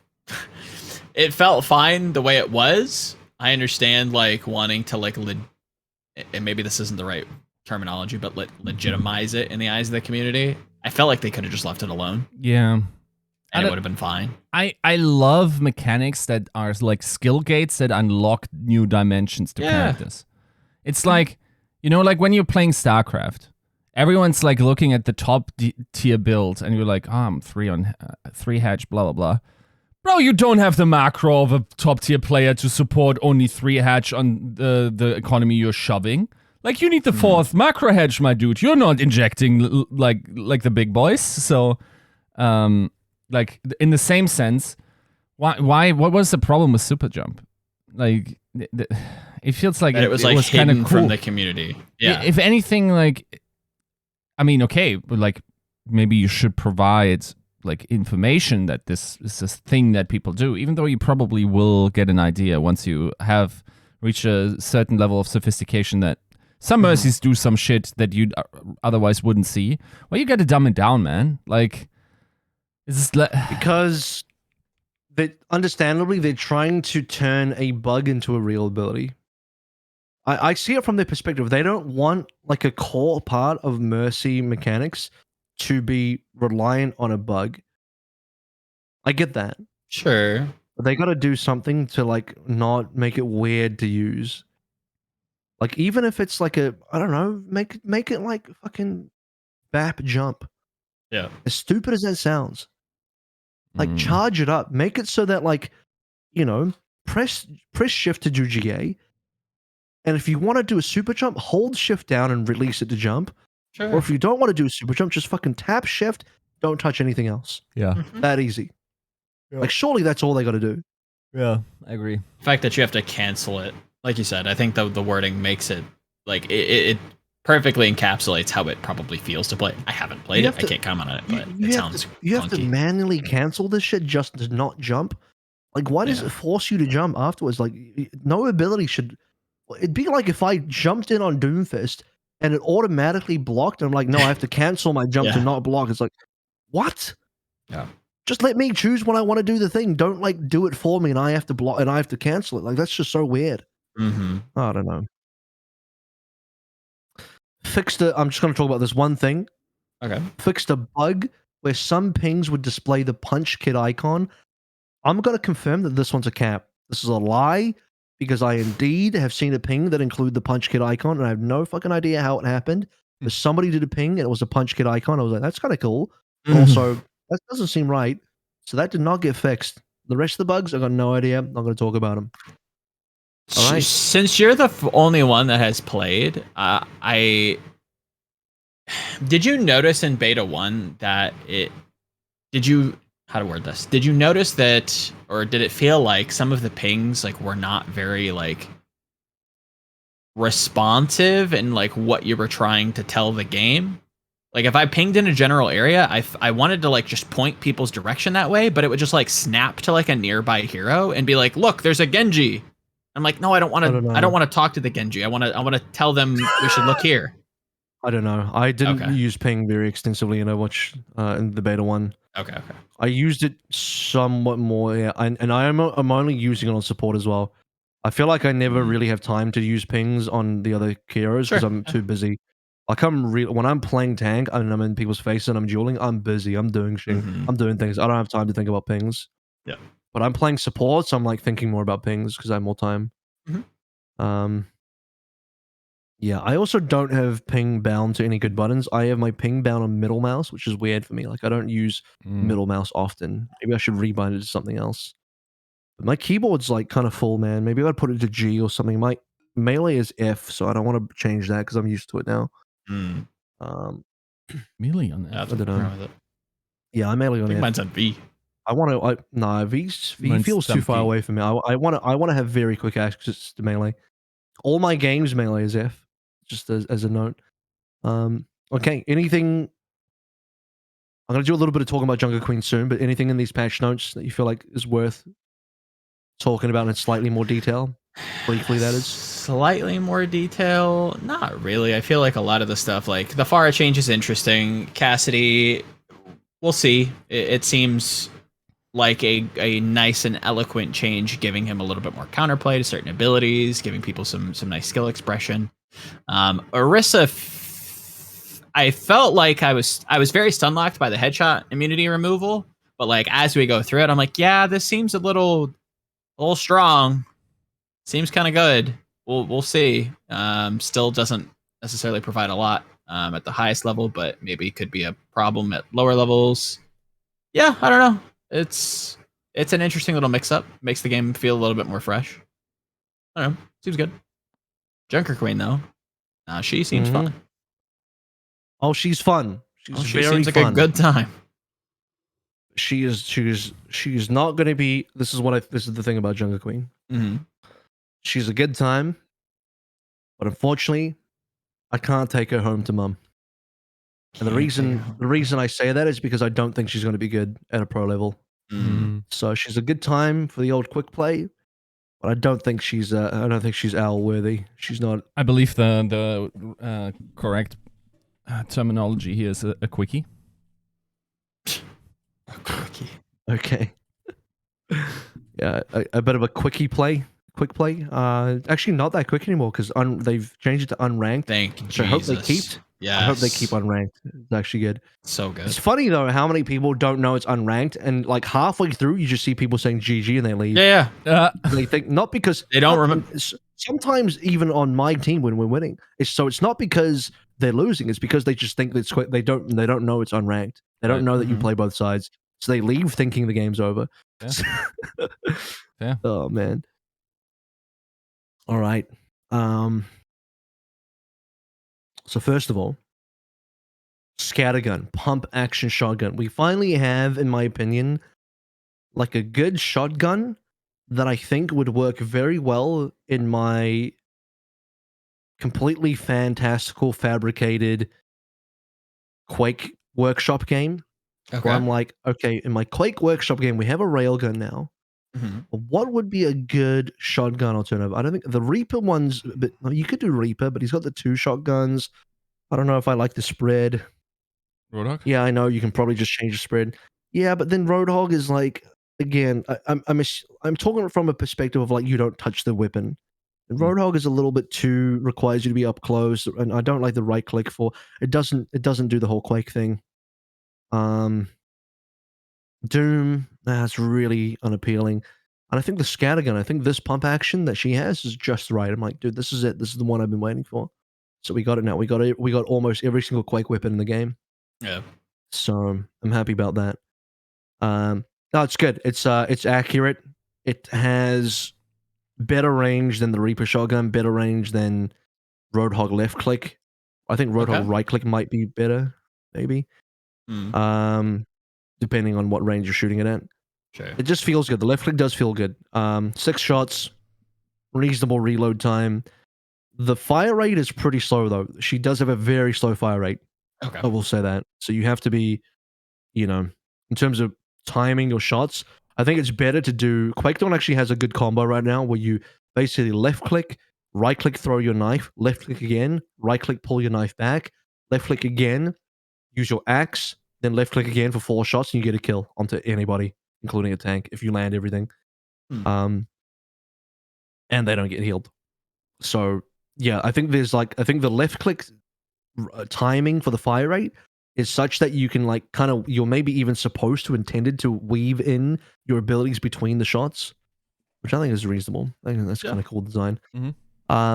Jagged blade, pretty cool skill expression. Throw a knife, pull them back in. I don't know if this is the right way to play. I'm probably doing this wrong, but I'm often throwing knives just into the mix, and my goal isn't to pull somebody in. More so, I'm just trying to when I pull the knife back, I just want to hit as many people as possible. Yeah, sure. And I'm just trying to do poke damage where I throw a knife in, pull it back. You guys, you know Sivir from League of Legends. I'm trying to do a Sivir thing where I'm I'm trying to hit some dudes on the way back as well. Is what I'm really trying to do here. And when you do that, does that apply the wound? It does. Yeah. If it hits anybody and at any point, it applies the wound. Gotcha. But it doesn't pull them in unless you stick it into them with your initial throw. Gotcha. I think it is better. Obviously, it's better to stick it into somebody, but you deal less team damage because if I do it properly, I can throw it into the distance and pull it back and hit 2 to 3 people with it if people are grouped up in the right place. And As I'm talking about these, Eric's just pulling my stats up from my game. So I had a 16,000 damage Junker Queen game, 30 elims, 12 deaths. That's quite a lot. I hope With that two- one DPS wasn't there for the entire match. And 16K. That one dude left. But the Okay. one other DPS that was with me, I did 3,000 more damage than the other DPS. And that And I dude is gapped playing the other Junker Queen Junkrat. by 3,000 damage. And that dude is playing Junkrat, something that farms damage usually, right? Like, Yes, he's playing Junkrat, which normally farms damage. And by the way, Junkrat's left click got buffed. It's slightly bigger, I think. Bigger and faster. And I fucking out damaged that guy by 3,000. And that's That is because impressive. I'm trying to do things that deal a lot of damage, like trying to hit multiple targets on a knife recall, Yeah. and not necessarily going for hooks. yeah. There's not a lot of targets I can hook. Like all the targets I want to hook are playing really far back anyway. And trying to hit them with a knife feels really hard. So if I'm trying to hook somebody, the only thing I can hook is the other tank, realistically, which I could do, but I don't know. I'm trying to harass the back line a little bit. I think the way that you're doing it definitely has its like use cases. Like imagine starting a team fight with like your adrenaline rush passive rolling early. Like it's probably worth some of these neutral fights using it that way. You gotta use it for survivability first and foremost, right? Yeah, Like, I think I'm the trying hook to- is pretty hard to, like he's saying, it's probably pretty hard to like fish out people. It's probably better to like clean up team fights with like If the I was second. better at the game, I would use it to specifically misplace people to get kills. If I was better at the game, I think I should be doing that. Right. But hitting supports, hiding the back is really hard. I don't know, Sure, yeah. because the projectile it's not a fast. It is fast, but it's not fast enough to just like accurately throw to somebody. You have to like kind of predict their movement as well, because Is they're AD there- strafing in the back as well. Is there fall off to the arc, or is there an arc, or is it just a straight line? I think there is an arc, because one Okay. time I tried on King's Row, I tried to throw it into the high ground on Yeah. A, and it hit the fucking, it hit the, the balcony or the some shit. bottom. It hit the Yeah. bottom lip instead of actually hitting Okay. going through the window. So I think it does Gotcha. have a fall off. Mm. Commanding shout, the shift, which gives you move speed and temporary health. Yeah. It's like Zarya bubble on a very long cooldown. I end up saving this a lot. I don't know. I can't afford to be aggressive. I feel like I almost just save this until I really, really need it. And I don't ever spam them. The cooldown's long. It's like 13 seconds or 12 seconds or something. For an Overwatch ability, that's long. Like, I can't spam. I don't even use this out of spawn. Unless I know I'm going to get it back in time, I don't even use this out of spawn to get me into combat. I'd rather run it and have it available, because what will often happen is, like, if I use it to run to combat and I don't have it up, it's bad. Like, I need this ability a lot. Carnage, yeah, go on. You were about to... Yeah, minor comment on commanding shout. Like, I have opinions on it. I'm making content about it. Like, we can talk about that when it comes out. But like, the visuals of it, does it make like? Do you feel that it's obvious that commanding shout is like active? Because I feel like this is like her supplement to having a shield of some sort, right? Like that she's buffing her allies. Does it signal, or does it message clearly that like we are now going in, like type of, or is it a little bit more Kinda. vague? Okay. Well, the problem is I promise I don't often go in with it. I use it as a defensive ability, not an offensive ability. Okay, sure. Very rarely do I use this to be like, hey, let's go in. Okay. More so, I'm like, let's go in, and then if I'm in trouble, I'm going to use this to bail myself out. Sure, that works. Is too. what I do. As long as But it's that's- clear. I'm looking for like overall clarity of like I am now buffed. I should feel safer I mean, now. you get a lot of green health, and unless Okay. you have a brig on your team that's rallying, if you get some green health, you're like, well, that's from the shout. Like, you just know. Okay. Sometimes I've used it. Like, I see if I have a Genji and they're trying to blade in, I might use it to help them. Sure. But most of the time, I'm using it like a defense. I'm playing quite selfishly, to be fair. I think in a proper team environment, you might want to use it as an engaged tool more often than not. But I just feel like, she's a very aggressive in your face here that has no damage mitigation. This is the only damage mitigation outside of self healing. Yeah. So I'm going to really, trying to ration this shit out to make sure I'm going to have it when I need Makes it. sense. I cannot just throw this one willy nilly. Carnage, really good ability. It's big ass axe. The damage on the axe is huge, by the way. I tested in training range. Oh. On a 200 HP target, including bleed damage, the axe base damage, I can't remember what the base damage is, pretty high. That plus the bleed damage combined is something like 175 to 180. It's a lot. You Over can nearly like a a few certain amount of seconds. time. Okay. Well, you have to wait for the entire bleed to come through. Right. It's nearly 200 damage So- on one ability. Here's my question: how long is the dot, and does it shut down support healing? Does not shut down support healing. Okay. Okay. I'd have to bring up the game to figure out how long the dot is. Mm-hmm. Yes, it would be somewhere around 5 seconds. I'd And have to guess. I think it's more like 3. If I was to Oh, guess. is that okay? From memory. The heal's nice, but when you look at my stats, I healed myself for what, 2,529? That's not much. Yeah, that's Yeah. Not insane. Like the heal is not that insane. Okay. In a 1v1, you're gonna win a 1v1 off that. I played her in deathmatch as well, and she's a great deathmatch hero, by the way. I bet. All the self-healing is so good for deathmatch. Yeah. So her self-sustain is brilliant in that regard. But Mhm. like, no, it's not something that you're like, oh my god, I'm just gonna be unkillable in a team fight. No, hell no. It's not gonna be the game changer in a team fight in that kind of way. Unless the numbers are low and the damage output on the other team is not high. The ultimate, actually pretty strong. I won a 4v5 with that ultimate. So Okay. Do you feel Yeah. like I feel like the initial when you see it again, I haven't played, let me throw out some caveats. Initially when you look at it, when you see it in action, just from like the trailer, it does seem like the wind up is it looks like a very big window to be punished. Do you think like after a couple months time like Rampage does feel a little bit weaker because there is such like a wind up to the alt cast? it is already really punishable. It's super punishable right now. Okay. Like the wind up is so slow. The wind up is feels like about 1 to 1.5 seconds. Yeah. Which in Overwatch, when you're doing nothing but winding this thing up, like I've had so many situations where me hitting this wind up, this axe swing was a make or break. But because because the wind up is there, I just died. Yeah. I don't know, like. So by the way, the bleed is roughly 3 seconds, I think. Okay. And the Aggressive. the carnage, the axe swing initial damage is about 80 or 90 damage. That's up pretty front. high. That's not bad at all. Then like another, like it does 175-ish overall, right? So like another Right. 80 bleed damage on top of the initial swing. How big would you say like the damage radius is for Carnage? Like how long is the cone? Maybe is the better Your question. entire screen. Okay. So if someone's on let me just see. If someone's on the edge of their screen but you can still see their body clearly, you'll hit them. Okay. So you can definitely hit multiple people with this. But they have to all be in melee range and they have to be within your LOS. Is there like a sizable wind up to it? Yeah, people also use the wind up, by the way, to like fuck your LOS and try and get out of your LOS, which means like trying to follow them with this axe mid swing means you can miss. Yeah. But usually what it means is you won't cleave a bunch of people because everyone kind of scatters when they hear the wind up.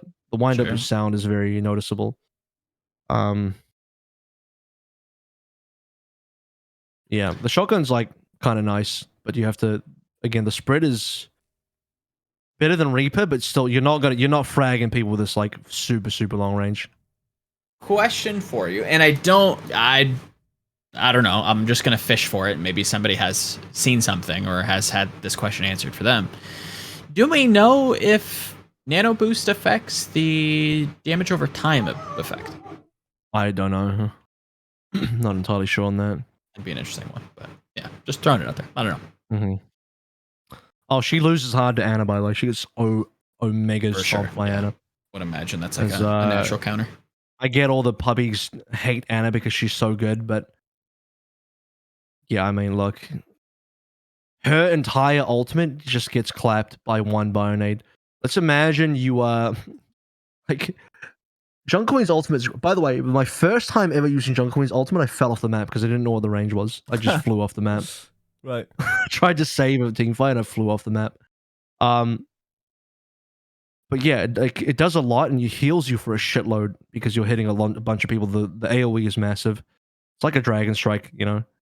But if you take a purple at any point and you just stop all that healing, you just die because now you're in the back line. You're like inside the enemy team. Mm-hmm. You can't heal off your ultimate anymore. You simply die. Yeah. So Anna like destroys this hero. Yeah, makes sense. I sometimes wonder if this hero, like the conception of it and what it does, was like designed to, like with the idea, because if you think about how long Junker Queen has been around, right?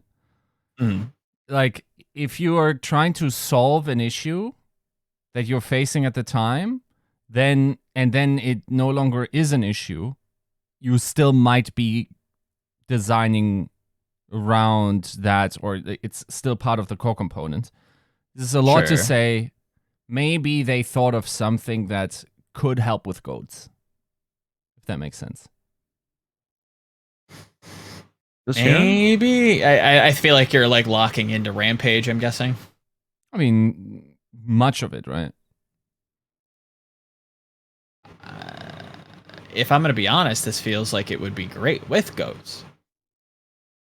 No? I mean, this hero was specifically designed for 5v5, so yeah, Goats is way out of the conversation by the time we're talking about her design. I feel like there were certain aspects that they liked about her when they initially like drew her up, I would guess. But yeah, they've been very publicly like, yes, this is like, we have designed her in the post 5v5 world. Yeah, but you know, I get what you're saying though. Like that doesn't necessarily like that. It can be true that your design, like this hero is. When did we hear first time from her? Was it 2019? Junkertown release. Like in the lore. Yeah. Yeah, maybe the entire kit just came to be when 5v5 was just locked in. In my mind, it's like you can have. Okay, maybe I'm German. Please take that into account when I use this word. But I feel like there's still the simulacra or the ghost in that kit of what it might have been prior to this 6v6. Maybe. I don't even know if they had a kit all the way back then. I'm pretty sure she was just the concept art for a very long time. Yeah, I'd have to imagine they had some ideas, but nothing like concrete or even. I mean, 6v6 has been locked in for like a year or something, right? At 5v5, yeah. I mean, no, that's not true. I'm old and my time perception works differently, but like 1.5 or something. Something. I don't know. I don't know. It's hard to say. I get what you're saying, though. It just doesn't seem to line. The biggest question will be like, can she? So the answer is going to be somewhat of a no here. Can she fit into Owl and all that kind of stuff? This will be the final conversation, Junker Queen, before we move on. My biggest problem is that she's basically like a good Roadhog. It's like, how could they make Roadhog into a good hero? Boom, Junker Queen. That's how they make Roadhog into a good hero, just straight up. Congratulations, Roadhog is now viable. Does everything that actually, like, you know, is cool. Gameplay is fun. But she just can't mitigate damage. She has a Zarya bubble on the world's longest cooldown, and it gives your team some HP. It's nice. People are always like, "Oh man, can you imagine a 250 HP Tracer with this thing?" It's like, bro, you're not even playing Tracer in this console. Tracer doesn't even exist with her in the same lineup. You can't even justify that combination of heroes. Maybe the Reaper. I think she'd be kind of busted with a Reaper running up. You know, but other than that, I have some interesting things I would like to see tried at like a pug level, and getting some feedback on some ideas.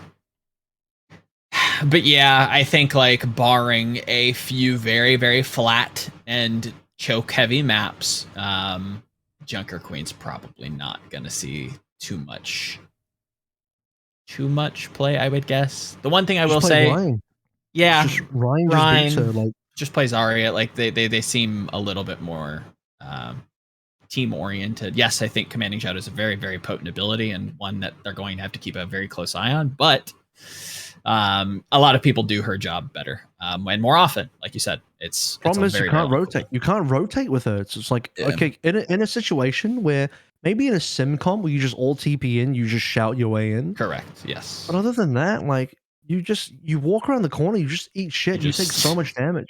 Yeah. and you can't mitigate. I spend half my gameplay turning around so I can't get headshot. Mhm. I spend half my gameplay shooting, throwing knives, and then when I'm waiting for cooldowns, I'm literally facing my own team with my back to the enemies just so I'm not eating shit. Yeah. That's half my gameplay on this hero because she just doesn't have ways to stop herself from dying. I use cover a lot. I have to like hide all the time. I throw knives and then hide and then pull people in and try and get a cheeky shot into them and stuff. Like it's Sure. I spend a lot of time not being in combat, and when I am in combat, I need my supports have to be up my ass. Like Yeah. she hogs resources. She requires so much pocketing and so much resources to actually handle herself. Because like, yeah. Yeah, in like a 5v5 world where like, you know, we've mentioned previously, I think Yiska brought this up on this show recently. You know, tanks dictate the style that you play, and it is a very, very important pick. And Junker Queen just doesn't seem like she's able to facilitate very, very high level team play all that much. What I will appreciate the devs for is I think Jagged Blade is a fucking amazingly designed ability. I think there's so much utility in it. I think there's different ways to like express skill. There's different like decision making, you know, checks and balances that you can have. I would love to see this on like a DPS, like fast moving, like Genji style hero where you're like hitting people with knives, pulling them in, throwing them out. Like it seems like there's different modes to the ability. I think that's so cool. Like the fact that it also like augments your quick melee, that's cool too. Like it's really cool, really well designed. She is one of the highest damage dealing tanks though, for sure. Sure. Like, yeah, she's the type of tank that can keep up with and overtake DPS damage. She is like the definition of fat DPS. Sure. Which is ironic because she's fit as fuck, but she is like the quintessential trademark definition of fat DPS. She is literally everything she does might as well be a DPS toolkit, but all on a tank character. I think that's why she feels fun because it feels like you're playing a DPS hero, but you have a lot of HP. So I am all for it. Yes, I think that in a lot of ways, I think maybe even looking at, and this is going to sound real dumb, but I think maybe even having like another Zenyatta-esque support where it's just like, yeah, I'm a support, but like I feel like I'm a DPS. I feel like my big way I support the team. What's that meme of like a doctor like with a gun? It's like I'm a healer, but yeah. Sometimes what is it again? Oh, I can't remember the meme. I'm a healer, but ... and he's like this doctor cocking a gun or something. Anyway, I feel like we're due for something like that. Yeah. Alrighty, let's move on. Very quick talk about Huck, and then we'll move on because I did preview this. Yeah. But we've spent a long time on other things now, so let's move things along. Huck's gone. Sad. Who's got the link? Let me bring up the link. Wow, I thought Huck was going to be on Boston forever. I thought he was going to, you know, I thought he'd never, you know, just like Bobby Kotick seems to not be able to let go of Blizzard. I thought Huck was here permanently. He was here for life. Yeah. Effective today, the Boston Uprising have decided to part ways with President and General Manager Chris Huck Loringer. Chris has been the face of Boston Uprising since inception, and we are grateful for his contributions to the team. While this was a difficult decision, the Boston Uprising and Oxygen Esports hold competitive viability as our North Star and believe this change is the best for the long-term direction of the organization. We wish Chris all the best in his future endeavors. Moving forward, Assistant General Manager, I'm not going to say his name, just Mineral. This is a very difficult Swedish name. Will operate as interim GM as we look to readdress our roster and build for the future. Well, fans, thank you for your continued support. Boston is a city of champions. We strive to put a project in the field that makes our fans proud. Signed by Boston Uprising. So we don't even know who wrote this. I'm going to guess that Robert Kraft did not write this. Yeah, me thinks. Maybe his son did. So, I think someone on Plaid joked that Mineral wrote this. The line that I want to focus on is, you already know which one it is. Yep. The Boston Uprising and Oxygen Esports hold competitive viability as our North Star and believe this change is best for the long-term direction of the organization. What the hell does that mean? I think the immediate knee-jerk reverse engineering is they assumed that Huck was not fit to make Boston competitively viable. I don't know how that makes sense. Wait, why? What are you guys confused about? I feel What like does what if they- competitively very viable mean? Yeah, Not- was that Huck mean? sabotaging the team? Was he like? No, making- but like you have a mid-tier budget, you should have mid-tier Yeah. results. You have bottom-tier results right now.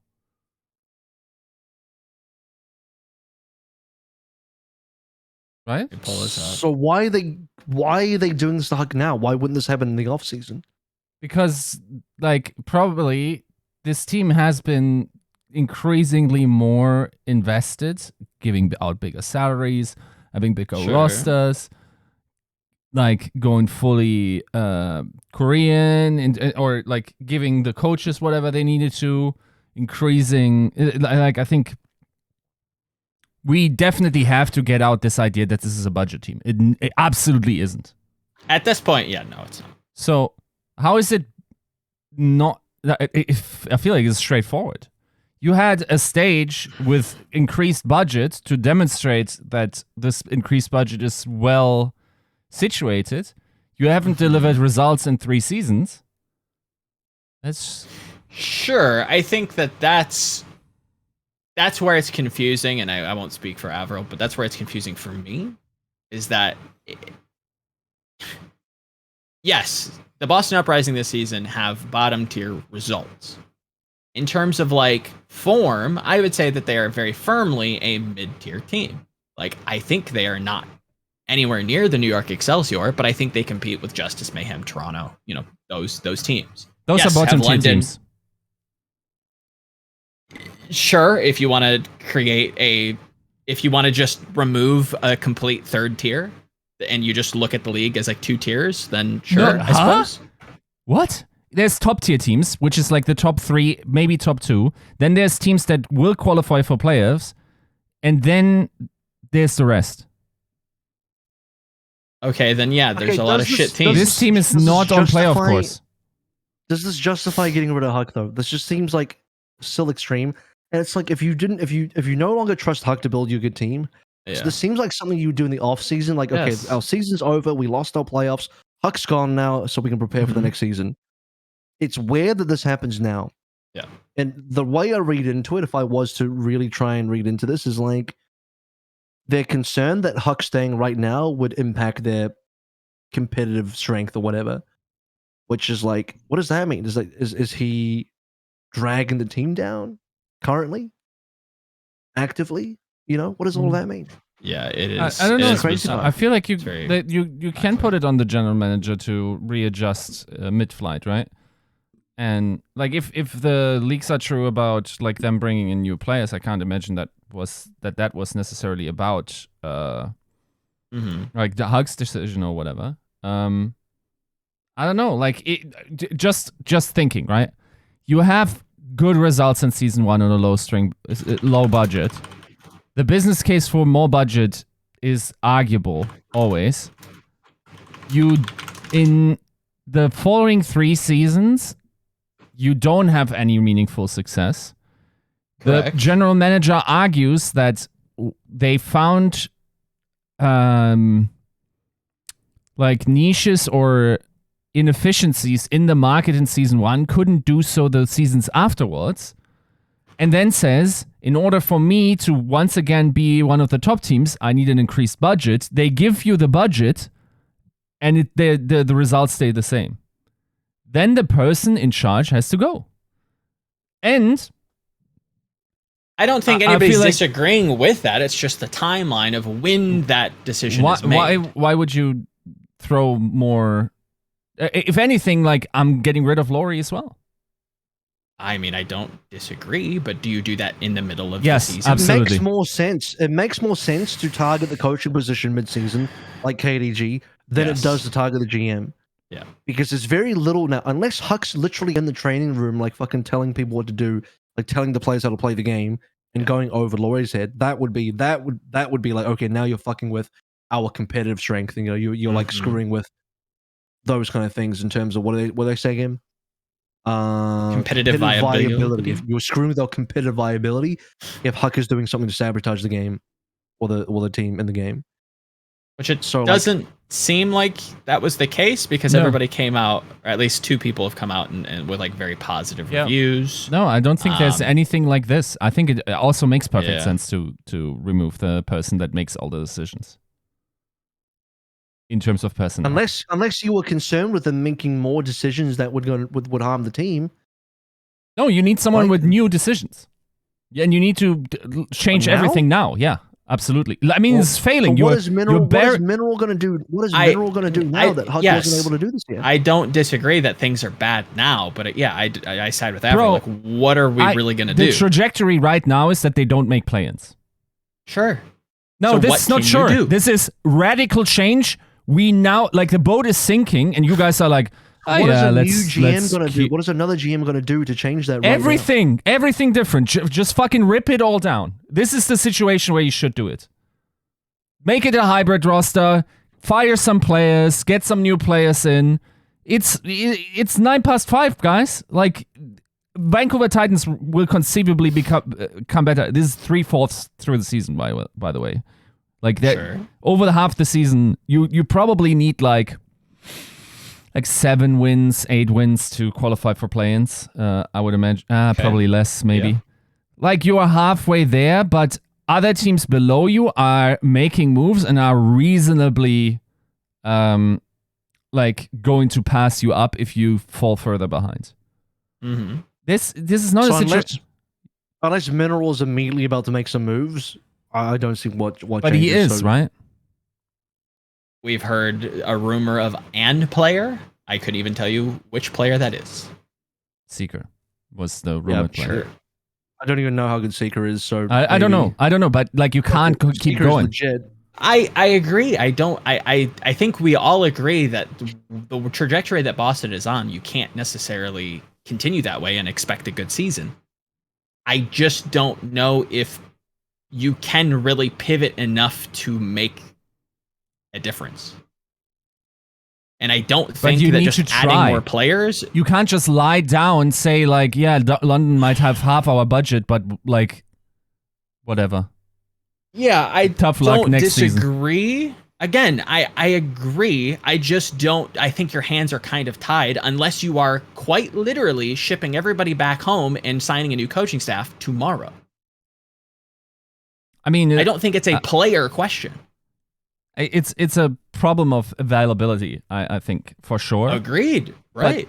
But once again, like, why would I employ someone that hasn't delivered on these results or isn't even well suited towards creating systems? Like, where Huck had success is finding inefficiencies in the system on low budgets. We haven't seen him succeed on medium budgets or maybe slightly higher budgets than that. Like, that's not to say that Huck can never have a GM job in this league. Agreed. He just needs to demonstrate it. Maybe even, like, a change of scenery makes sense there. But, like, why would you run that system when it has so provably not worked out for you?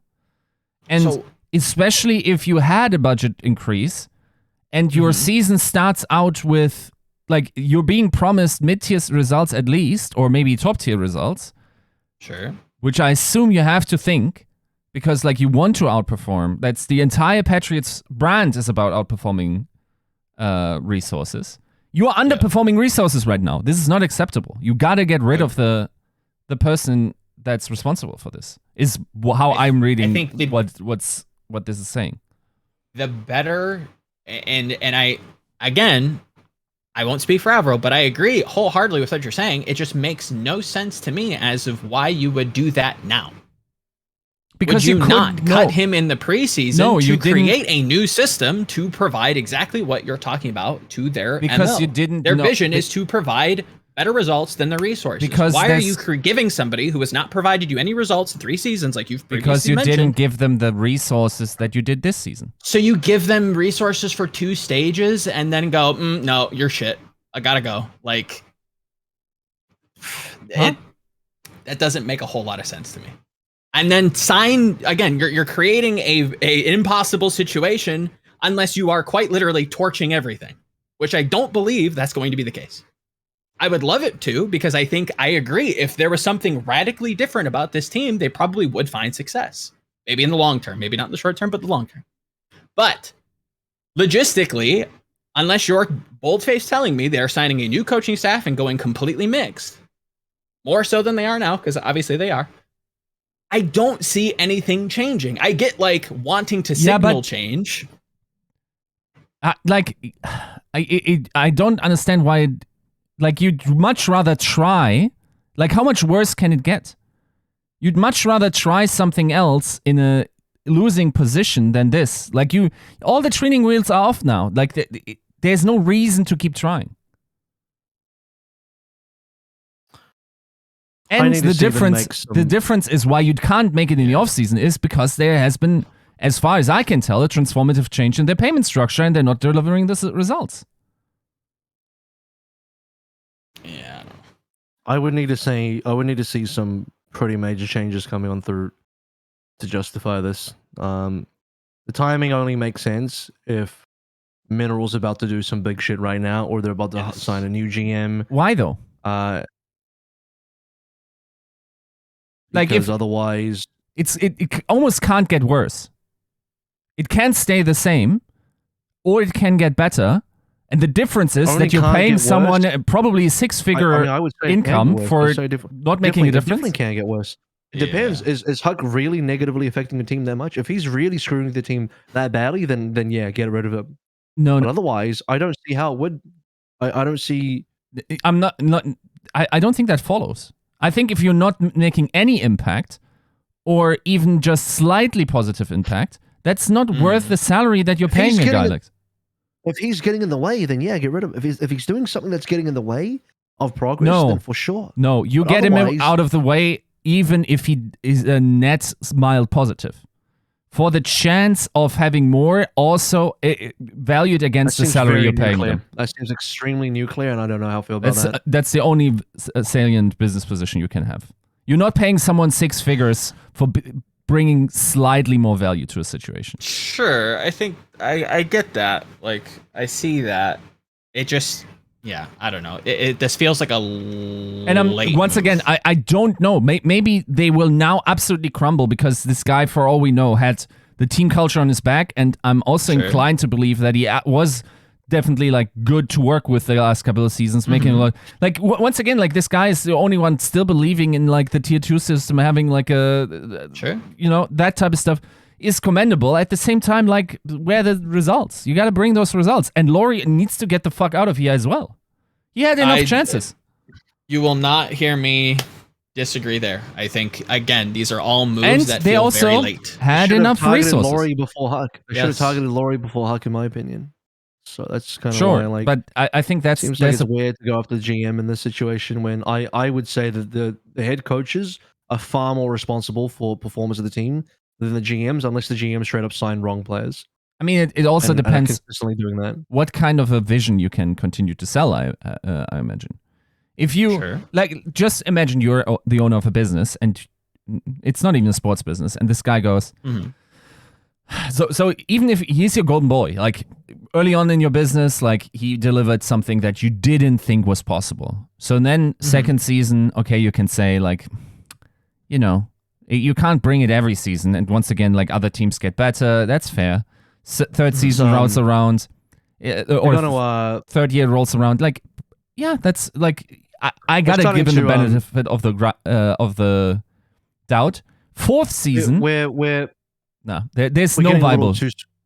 Getting a little too speculative here, so I think it's time to move on because there's not more that we can really discern out of this because there's no further statement of any other detail that has been made or I think will ever get made at this stage. So sure, I think we kind of reached the end point of where we can go on this. Could be for a number of reasons. We're getting into like real speculatory hell now. So let's run through. Let's do a quick recap of some things. I'm gonna just, unfortunately, recap this week is probably gonna end up being shorter just because of our time, and we've spent a lot of time talking about other things. And we're gonna do a recap. Then we're gonna do a couple of different pathways for teams, and then probably end it after that. And then you'll see our next episode of the previews as well. So let's just do 2 quick discussions of previews. One APAC, one NA. I'll lead the APAC one because I'm already ready to do that. APAC had their first week. Mhm. So everyone now has basically played their first 2 games in APAC. Biggest storylines from my perspective are the fact that Fusion are down 0-2, and they've lost against 2 teams they probably should have beaten, Mhm.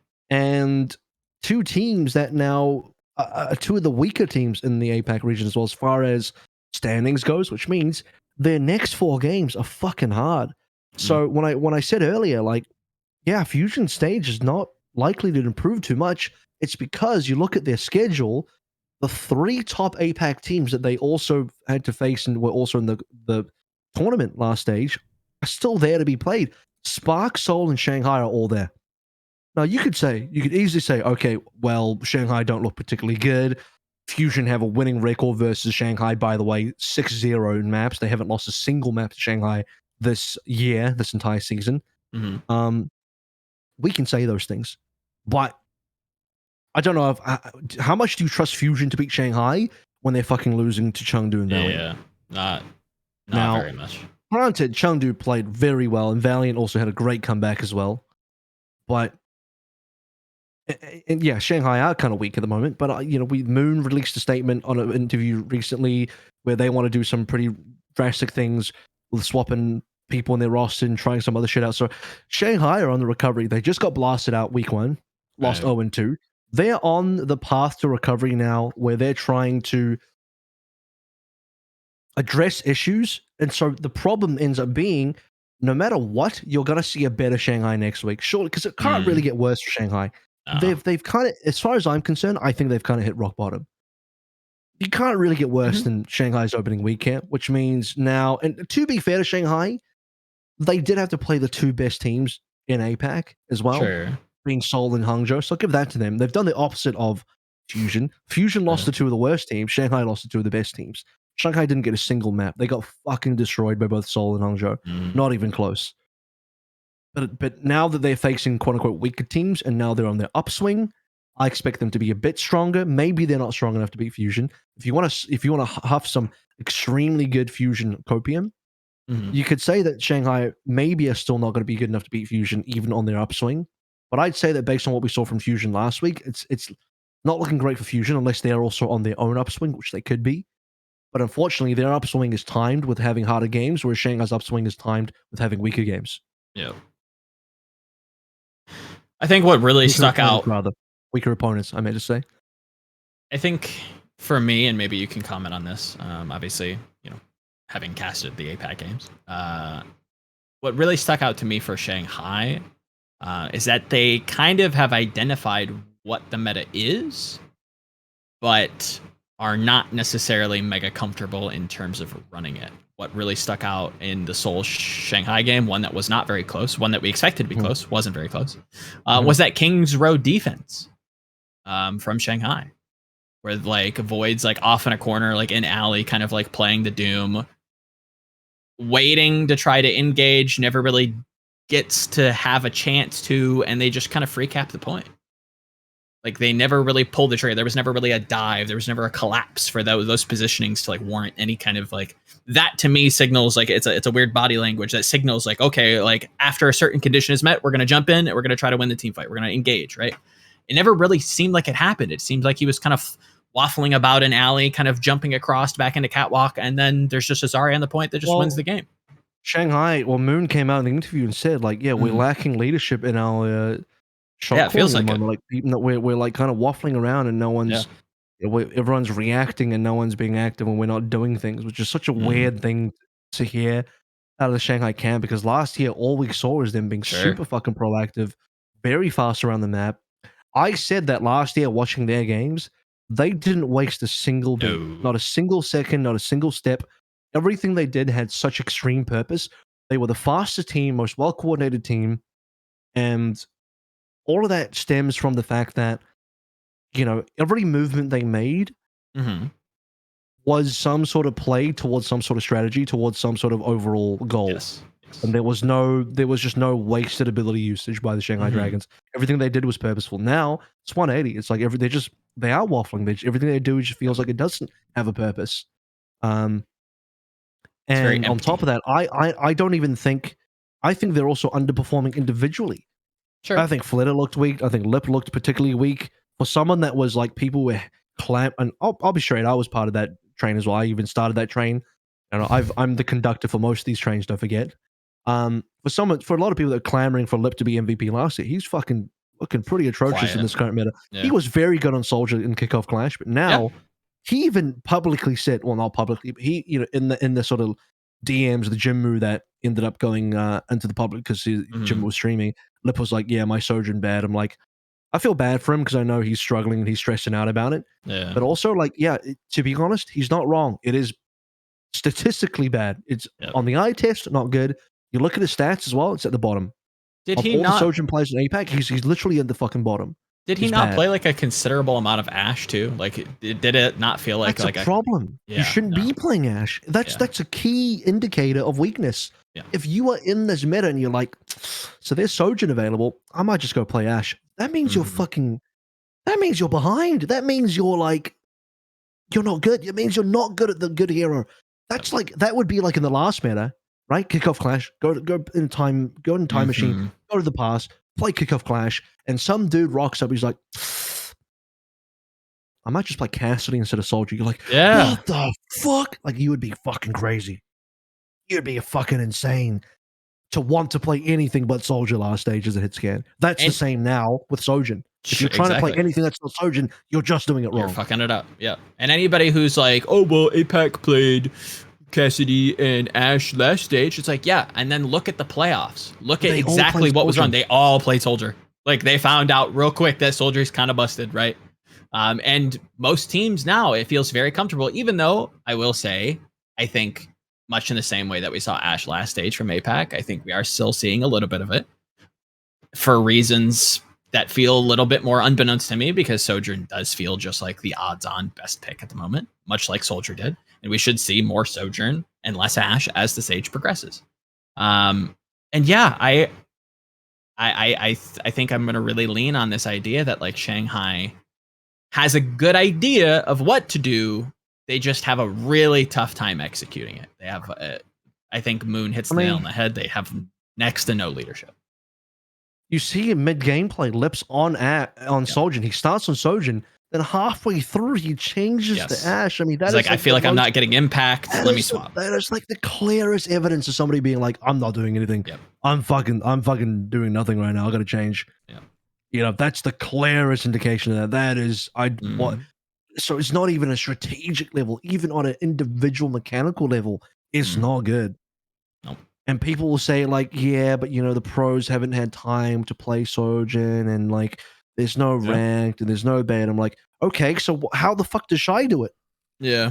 How the hell is Fitz and Stalker doing it? How's Kai doing it? What's your excuse for those guys? Like, I'm sorry, but everyone's playing under the same circumstances. You could probably, okay, here's the bone I'll throw them.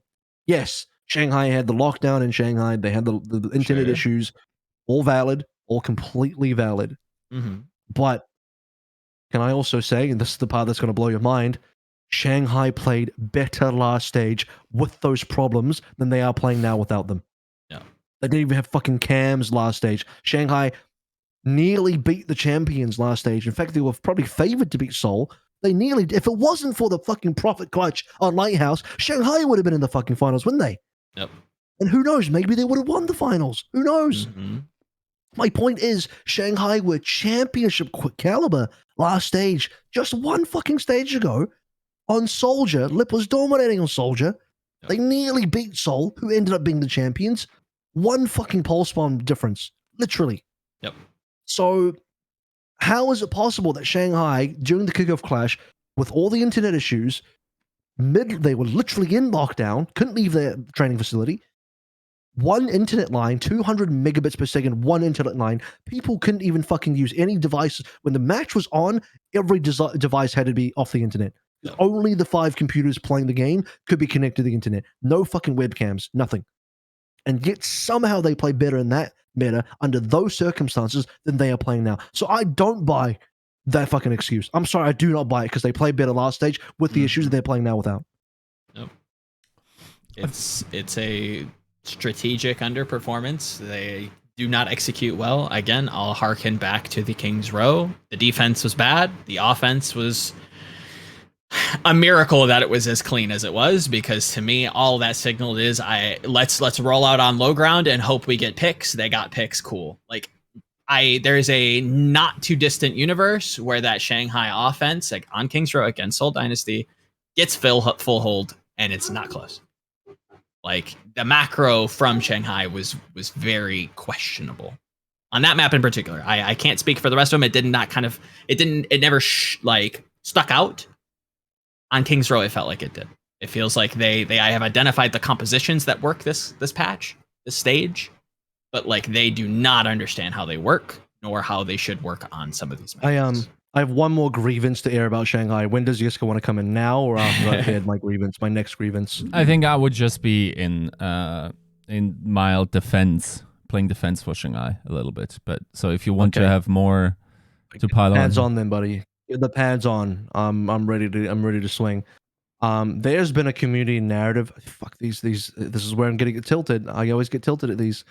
That people. I understand. People are trying to make sense of the situation. They're trying to figure out why does Shanghai suck right now? You know, so I'm seeing all these excuses on the internet. Here's one excuse that I don't buy this one either. So I've talked about the whole internet thing and why like that doesn't work for me. Let me talk about the other thing that people keep saying. And they use this for Dallas as well, to my annoyance. They'll say, oh, Shanghai and Dallas are the most effective teams by the 5v5 change. They just don't look good without their second tank. They're a team that needs their second tank. They can't play with one tank. So I'm 50-50 on that. Well, I'm actually not. But I'll throw a bone. Here's the olive branch I'll extend. Technically and hypothetically, that could be true. But at the same time, I don't fucking buy it, because how does every other team do it? You can't tell me. Look, here's where you are. Here's where people are correct. They did do better with two tanks. In a 6v6 meta, when you have two amazing tanks who are working together well, you are getting a lot. That is true. But are those players just individually bad? Are you saying that Hanbin, Fearless, Void, Fate are just individually fucking shit? Can't be, because Hanbin still dominated last stage.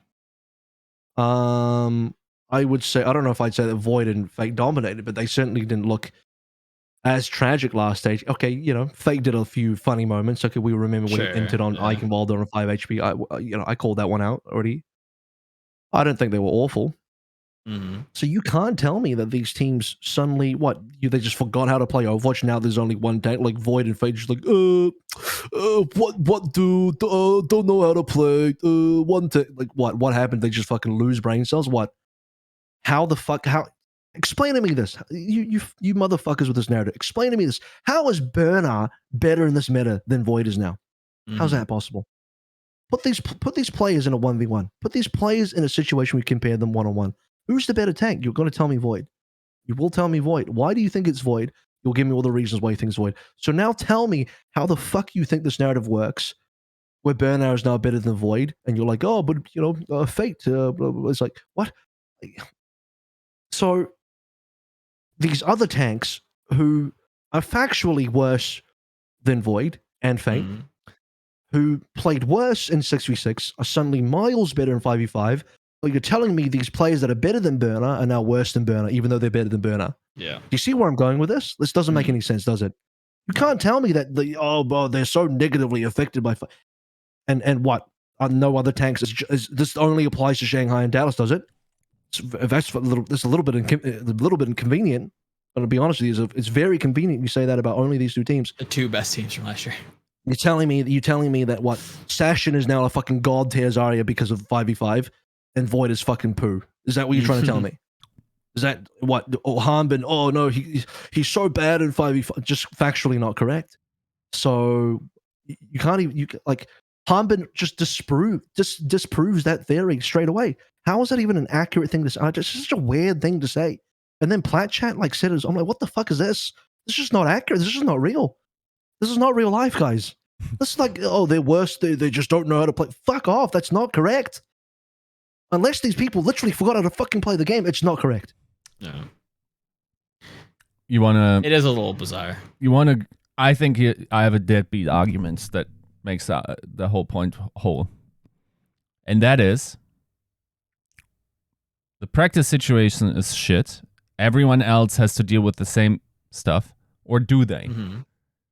Who did Shanghai play this first opening week? Two best Seoul teams. Hangzhou. The two best teams. Who did they probably scrim against? All the worst teams. And Philly. How good was Philly? Pretty bad. All their practice sucked dick. Yes, I think. How do you explain individuals being bad on their own? Yeah. I mean, because they're not individually challenged, and also, like, I have complete. Sorry, but like there's whether they're being individually challenged or not, it's like they're just not hitting shots. They are not clicking the buttons on the bad mans on the screens good enough, statistically speaking. And that has nothing to do with the level of their opponents. You could be playing against fucking bots, and if you're simply missing, you're missing. That's straight up. Sure, but does like something like this falling apart so quickly? Does that not indicate something bigger is going on?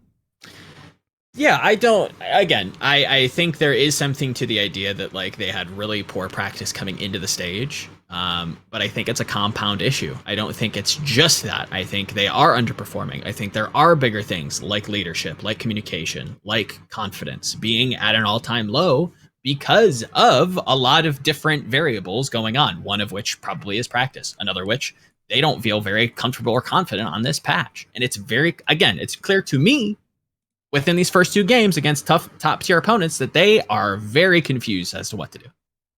Which makes They sense have an idea. because They don't have top tier opponents to practice against. I think you can still have not top tier practice. You can have poor practice, but still have something. I saw nothing. There was literally nothing going on. Yeah, no, it's fair that they should get more than 0 maps. I think that's completely fair. Right. Especially as the situation improves. I will say, especially Lip sucking on Sojourn, I have all the time in the world. I'm sorry, you don't have the practice facilities. And why are good players good? Because they outgrind talented players. Everyone's working under the same circumstances. Does Shy have more talent than Lip? Yes. Shy doesn't magically have rank that he secretly plays. No, he has Overwatch just rank, more just FPS talent than Lip. His floor is just much higher. If I buy that. I can buy that. Sure. Right. And yes, like I agree that still shouldn't happen to the Shanghai Dragons. Like this is a shambolic first week, right? Sure, yeah, it's very poor. I tied with AVRL here that I think that this is lighting a fire. I think that this is like maybe a too late adaptation from Moon. I would imagine we're probably going to see some strategical differences, something to make it very pointed as to what they want to do. Give them a very clear game plan so they don't feel confused. I don't know. The good news is they have cards up the sleeve. They didn't play Fate at all. The ball's good in this meta. They didn't even try that. Yeah. They didn't play Iziaki on expect them to. Anything. Not on Brig. No, they didn't try the Iziaki Brig. Didn't try the Iziaki BAP. Nothing. All of that is proven to still be good in this meta. Mm-hmm. So there are cards still left up the sleeve that they can pull through. I don't know if Who Are You can help them in this meta. Yeah, I don't think there's anything that he can help them with. Although I want to see. Looking at Alpha Yi is just forcing Genji and making it work. So maybe there's a fucking world where you just force that shit and it works.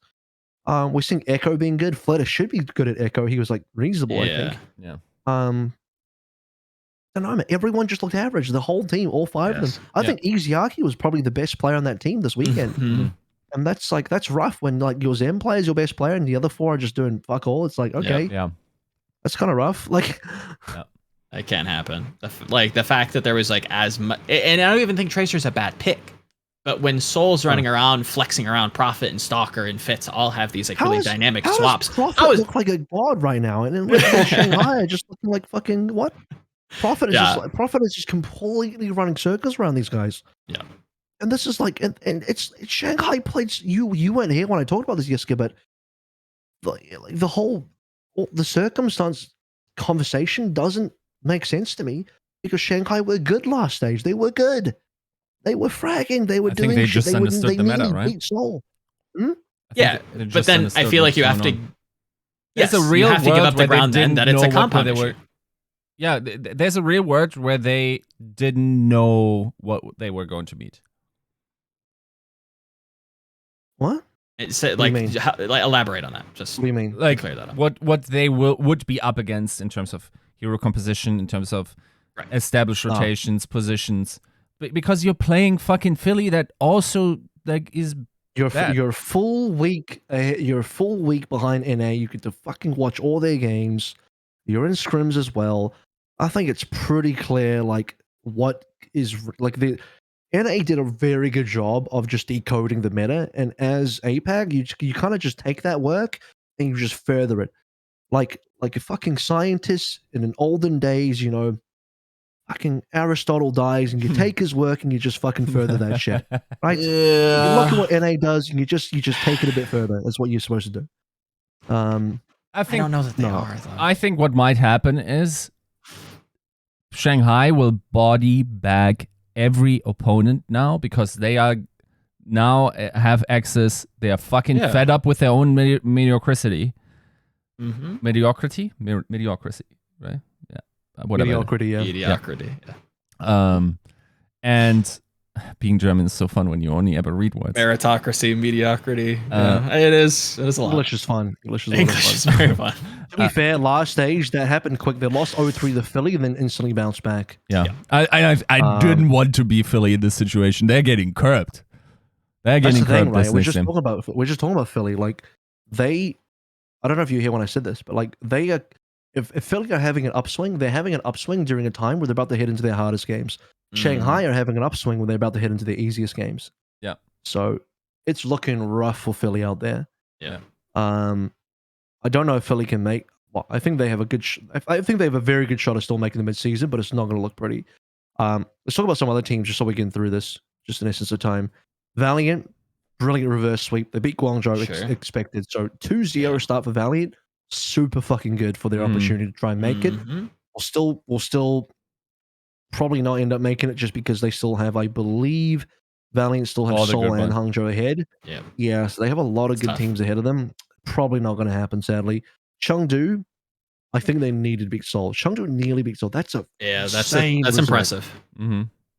Which is why the Shanghai loss hurts even more, because it's like, how is it that Chengdu looked like they nearly beat Seoul? Probably even could have beaten Seoul. They C9 3 times, by the way. If Chengdu even C9 one less than 3, just 2 out of the 3, they might have fucking beat Seoul. Yeah. Legitimately might have beat them. The fact that they C9 3 times and still took Seoul to the very fucking limit tells you a lot. And then you watch Shanghai get obliterated by Seoul. I'm like, excuse me? You see the difference now? It's like Chengdu should not be playing that close to Seoul, and yet they are. Yeah, it feels like the obvious leverage is to try to pressure out Jinmu, and I feel like that was kind of mentioned last episode. The problem is that it feels like nobody outside of maybe Seoul and Spark can eat, like you mentioned with Alpha E, like they're also still forcing some picks that also don't seem entirely mega optimal. So like Chengdu can get away with a lot because the level of refinement, and that feels a little aggressive to say, I don't think is at like the peak in APAC. I think that like Chengdu's getting away with a little bit more there than maybe they would elsewhere. I don't think they're getting away with mechanical stuff. Like yes, look, Genji isn't the most amazing hero in this match. However, if Jinmu pulls blade and he just fucking slashes you and you die, what more can you do? Agreed. I hear you. Like, unless your responses are created, you just should have slipped in forehead. Like, okay, like if that was the only way you're going to counter him, you're set up to lose. Like, I don't know what else to say. Like, yeah, I think Chengdu. Yes, did they force things in this meta? Absolutely. But did they make that shit work? Absolutely as well. They fucking made it work. Credit to them. Can they make fantastic. it? Still probably not. Why? Because they lost to Seoul. Had they beaten Seoul, I think their chances are looking very good. Because they lose to Seoul, and they still have Hangzhou ahead, I believe, as well. I mean, that one, depending on how things go, that's at least kind of winnable, right? Yeah, there's a possibility. There's a world. Chengdu probably win the next 2 games. They beat I think they beat Guangzhou pretty handily. They probably beat Valiant as well. I think their play quality is just too high. Look, can Marvel carry Valiant? Yeah, but Not The over. Chengdu players outside of that matchup are just too good. Yeah. Even Jimmu now is starting to step up, which is scary. Like, the biggest thing holding Chengdu back was Jimmu. Now he's stepping up, so it's like, okay, well, if that happens, then Chengdu's hard to stop. Yep. Then who else they have left after that? Spark. I think Spark is going to be rough. Spark's the tough one. I don't think you can lose 2 games here. If you lose Chengdu, I think I said they had to go 5-1 minimum. I think if they go 4-2, they're out. So they have to go flawless now because they lose to Seoul. I hope that's the case, if I'm going to be honest, because if Philly does not turn it around, and I think it's real hard for them too, like, we're entering another scenario where, like, there is an obvious team that should not be here, and is. They're lucky they got those 2 extra points from kickoff, because if it wasn't for that, we'd have 3 teams at 3-5 record. Yep. Philly, Chengdu, Valiant, all sitting at 3-5 regular season record. Yep. And before anybody starts coming at me like, oh, well, that happens in NA too. Yes, but like, there are so few teams in APAC. When you have a dead slot, that's just like, yeah, Philly's just a write-off team. They're not going to do anything in the playoffs. Why bother sending them? Like, it feels worse. I'm prepared for the Philly comeback. I'm not writing them off.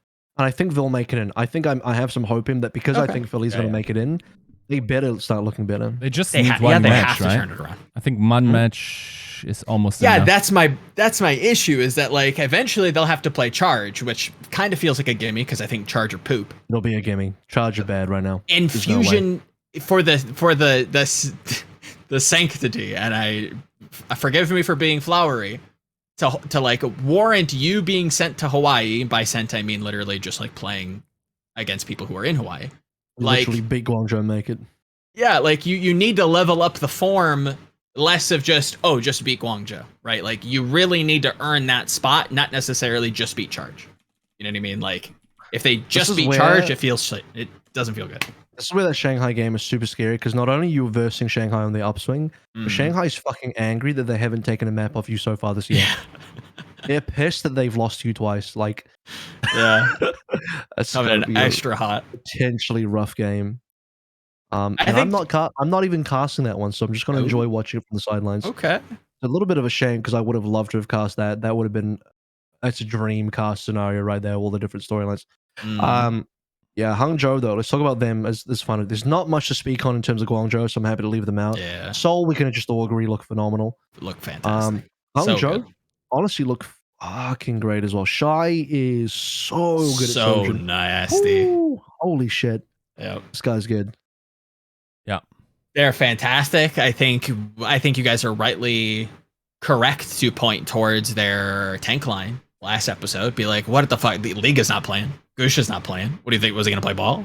It's up to Bernard. And, like, it wasn't horrible, right? It wasn't great, but it was fine. That was all right. He's actually good. Yeah. Bernard was better than Void. Bernard was better than Void. He really was. I think that's more of like the cohesion, the idea of how to play the meta. Spark feel very comfortable within. Shy is running around doing all kinds of crazy stuff on Sojourn. Alfie's doing God knows what on whatever pick he wants to play. Like, they feel comfortable kind of just letting their DPS run around and be little monsters, and they are.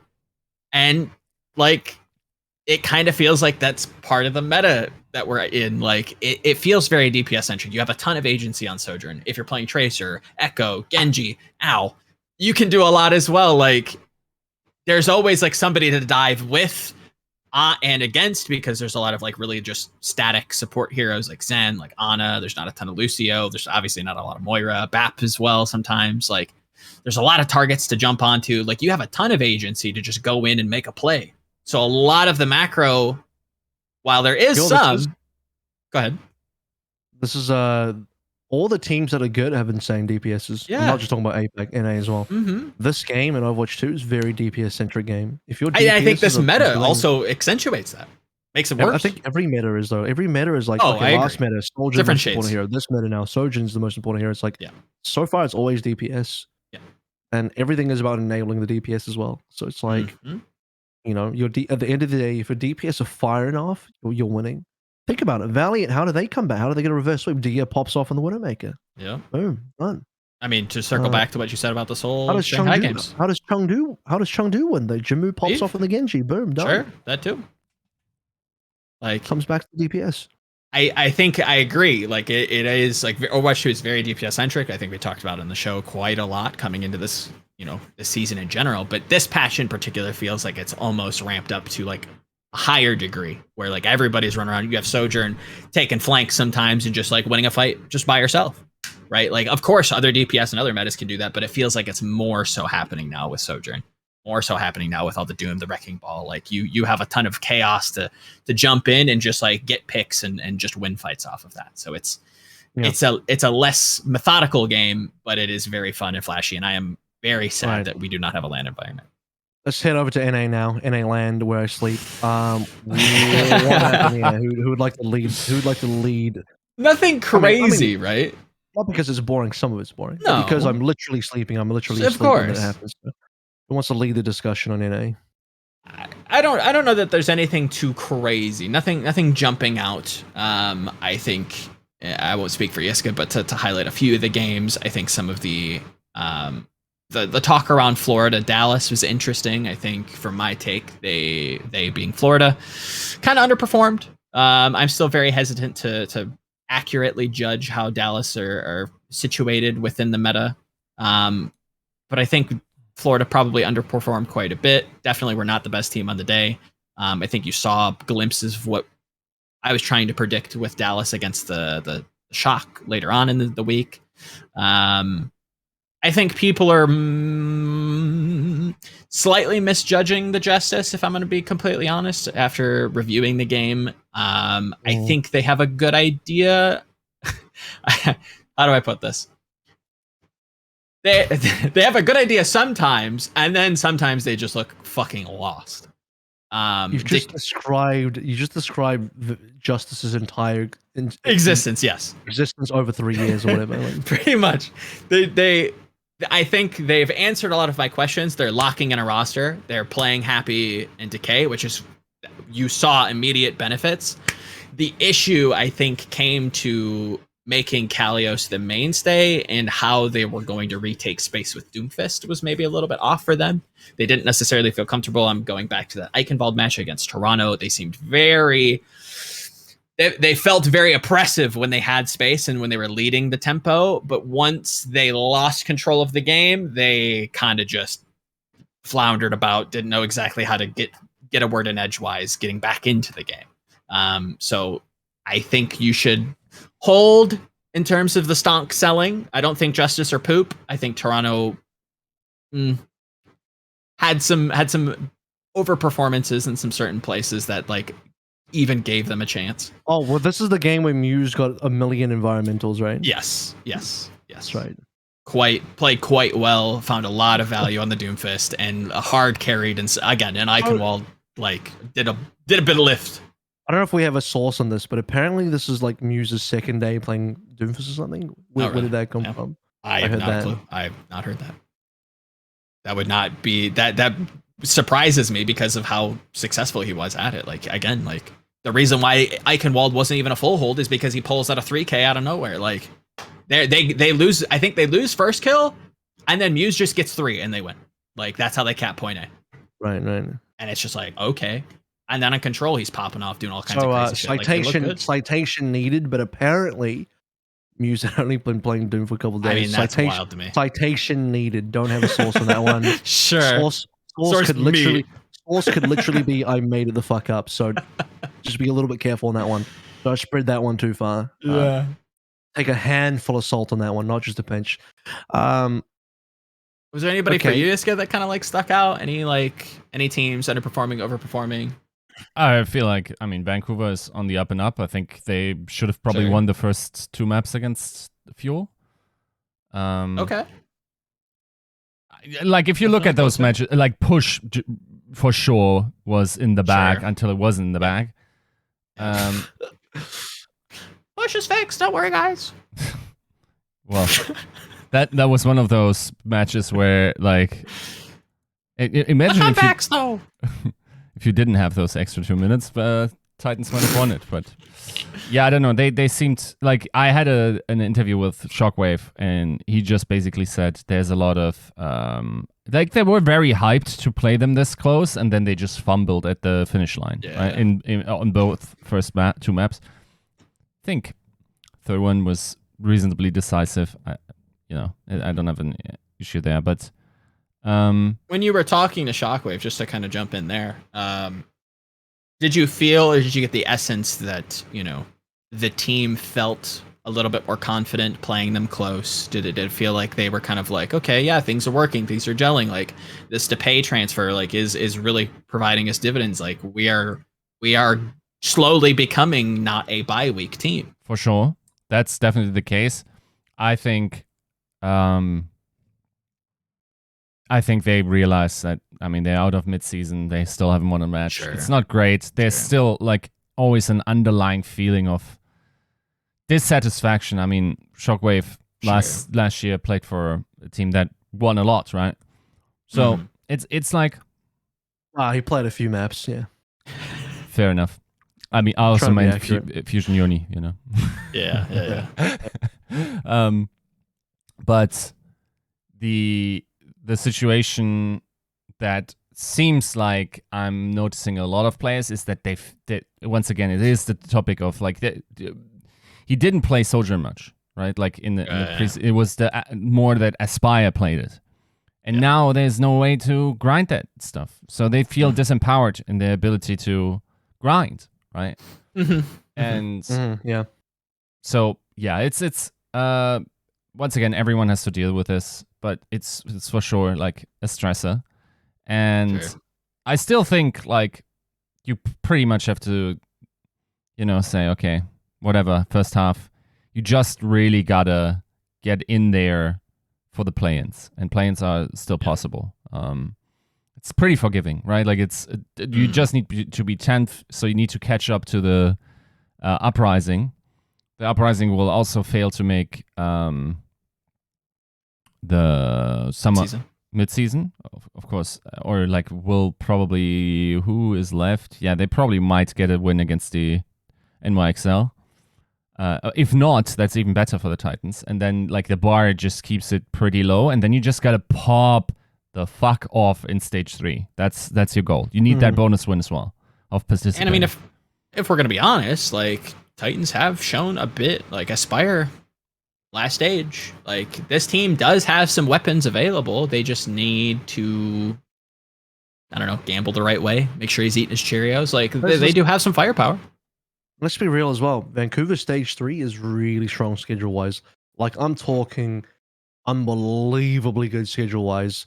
I believe their 2 hardest games in all of stage 3 get this, Houston and beatable. Toronto. Very beatable, depending on what we're playing. Like straight up, those are the hardest games. No Shock, no Dallas, no Gladiators, no Atlanta. Their hardest games in stage 3 are Toronto and Houston.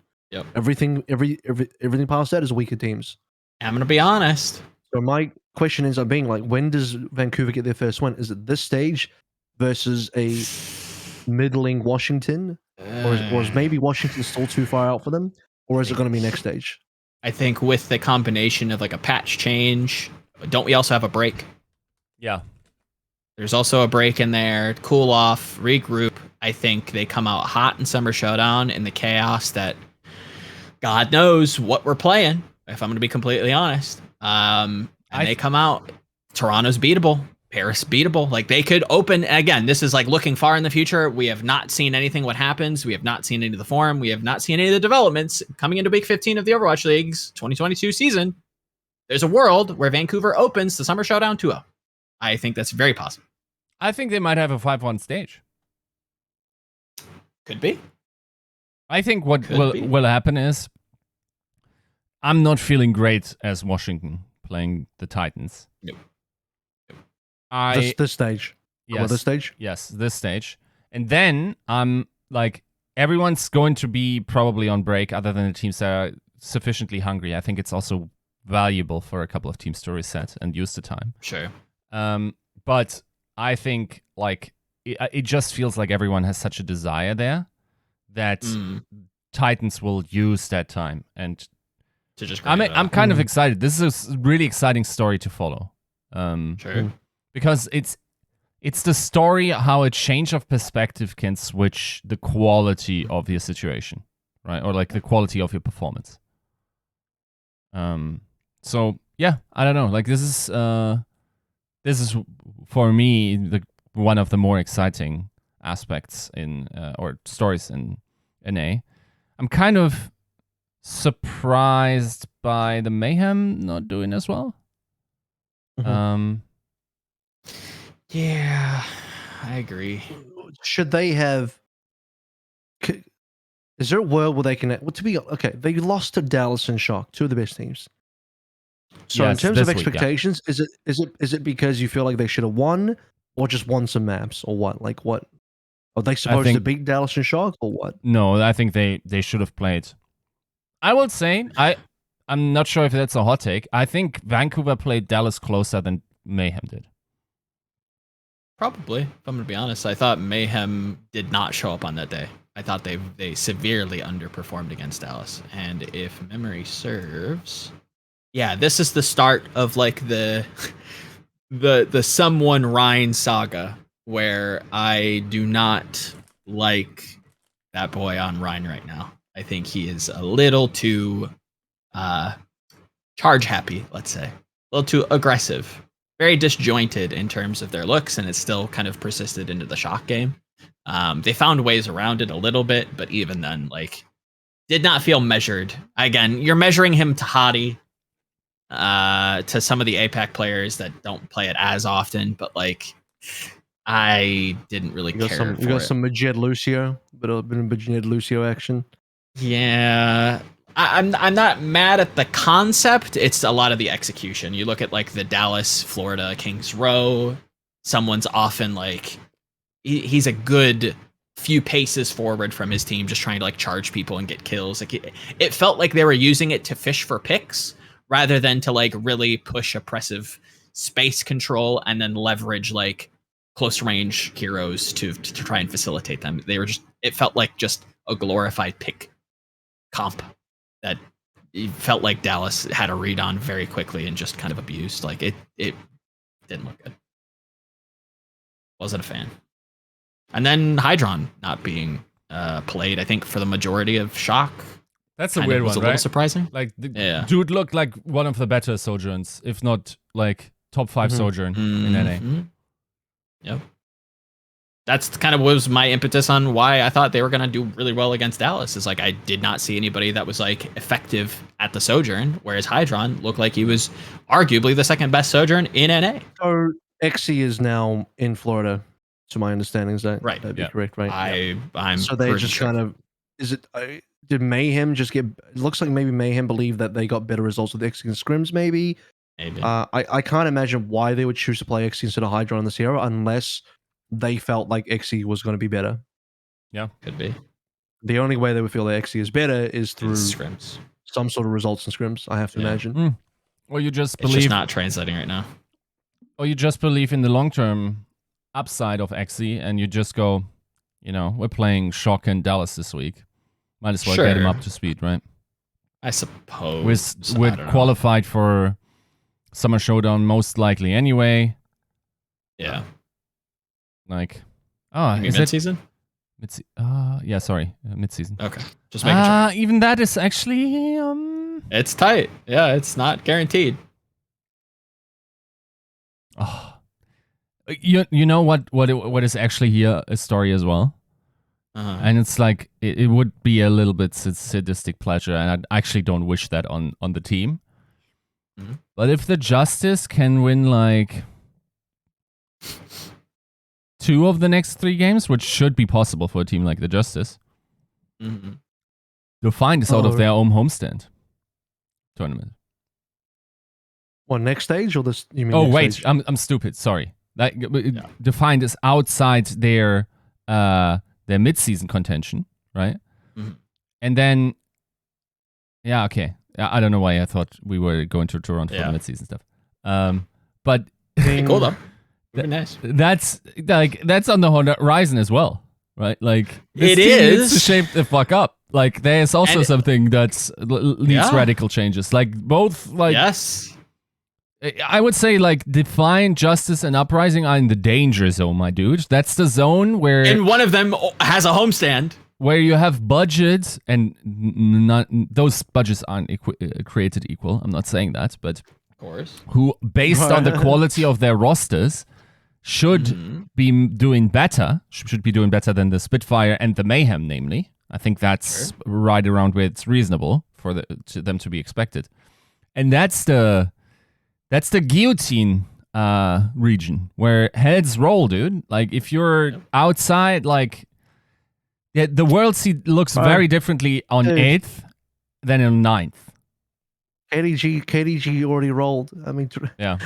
How many more heads got to roll in Toronto? Like, yeah, they're running. They're another one that I'm like, I don't know that there is much you can do. But this off season, if things do not drastically shape up or improve, however, I need to message that to you, Toronto fans. You need to be very, very upset. You need to come into the off season screaming. Get some change to your region. Get some meaningful development in that front office. You have the budget. We all know it. Make a competitive team. It is possible. I promise. They have a competitive team. I don't think the team's uncompetitive. It's one of those situations. You look at the Toronto roster, you look at the Justice roster. You're like, on paper, these teams should be much better than Spitfire Mayhem. Yeah, should be. Right, but they're not. So they're getting kind of diffed. Let's. I have two questions here. One is, and we got to get ready to wrap up here. One is, Shock, Glads, Fuel. Are they the top teams? And who actually is the best team here? Because Shock are probably gonna go flawless here. Yep. They are about to have back-to-back perfect stages. I think Shock go 12-0 here, but are they the best team? Or are Glads actually better? Or are Dallas better? I don't think Dallas is better. I think they might even just be outside of like the top teams. Agreed. If I'm going to be completely honest, I think they are not in the top. I don't think there is a top 3 right now. I think it's just 2.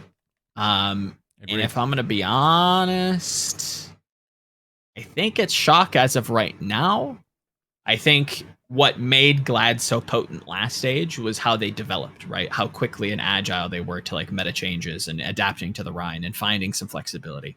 So I suspect that it'll probably just be an attribute of theirs as the season progresses as a whole. So I'm charitable to the idea that they come back. But as it stands right now, gun to head, Death Laser, Max Kellerman pick on the line, I'm going to say the San Francisco Shock are the best team in it. I agree. And I think it's not something that where they have a huge advantage at the moment. No.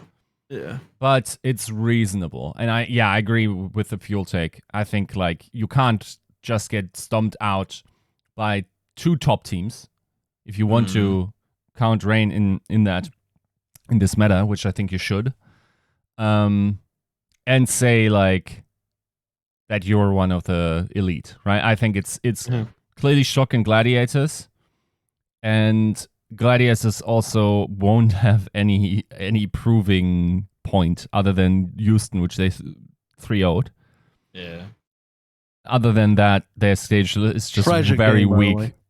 Yeah, it was tragic.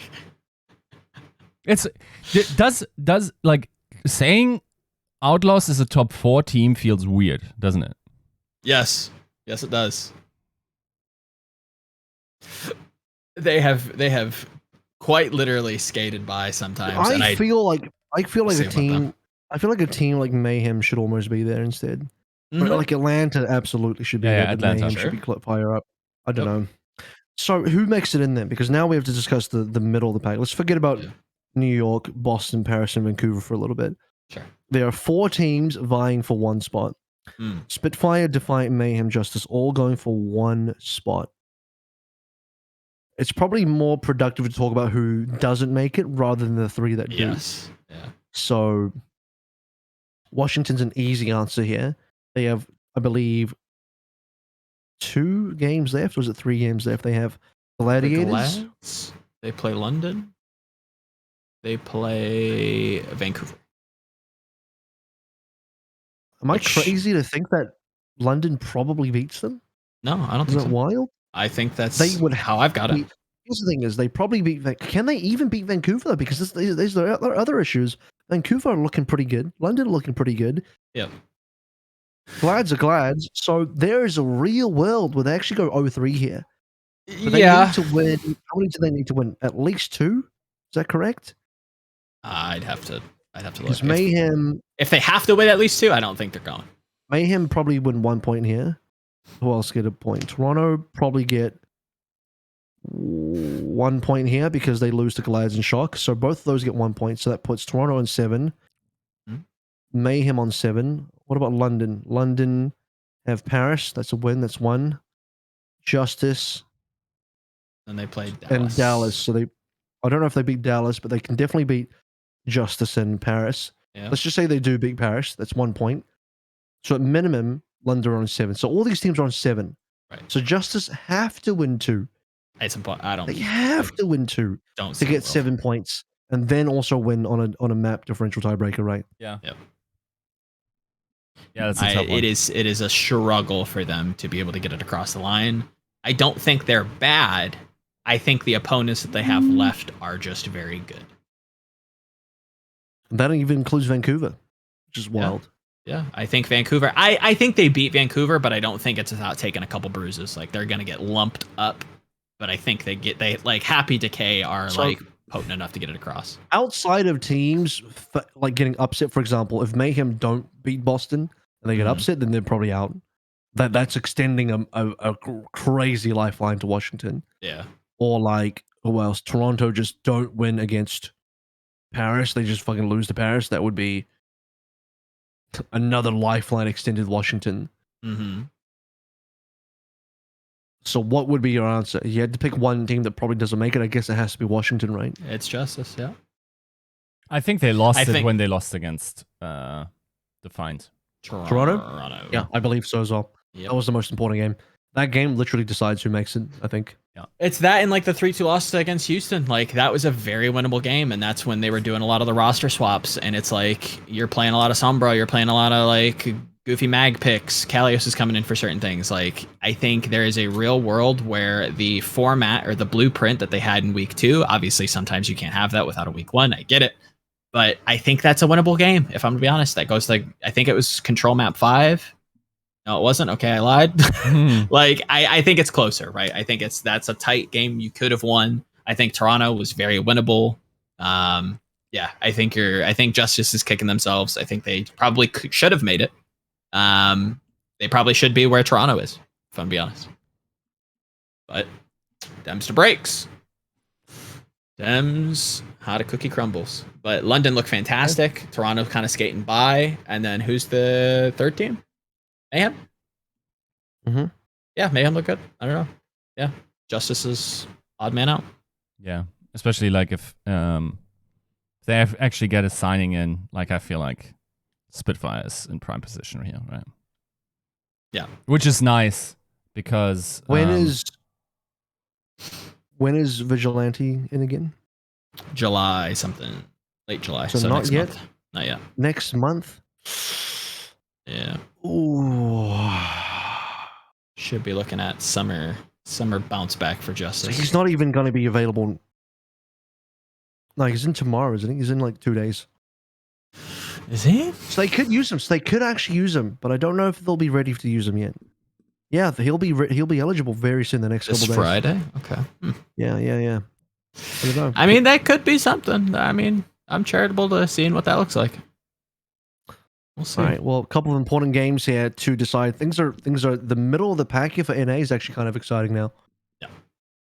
It's a tight race on the button. The problem is, man, half of these NA games are just like, oh yeah, what's this? Much better team plays much worse team. Yes. Don't need to watch this game, man. It's just boring, you know.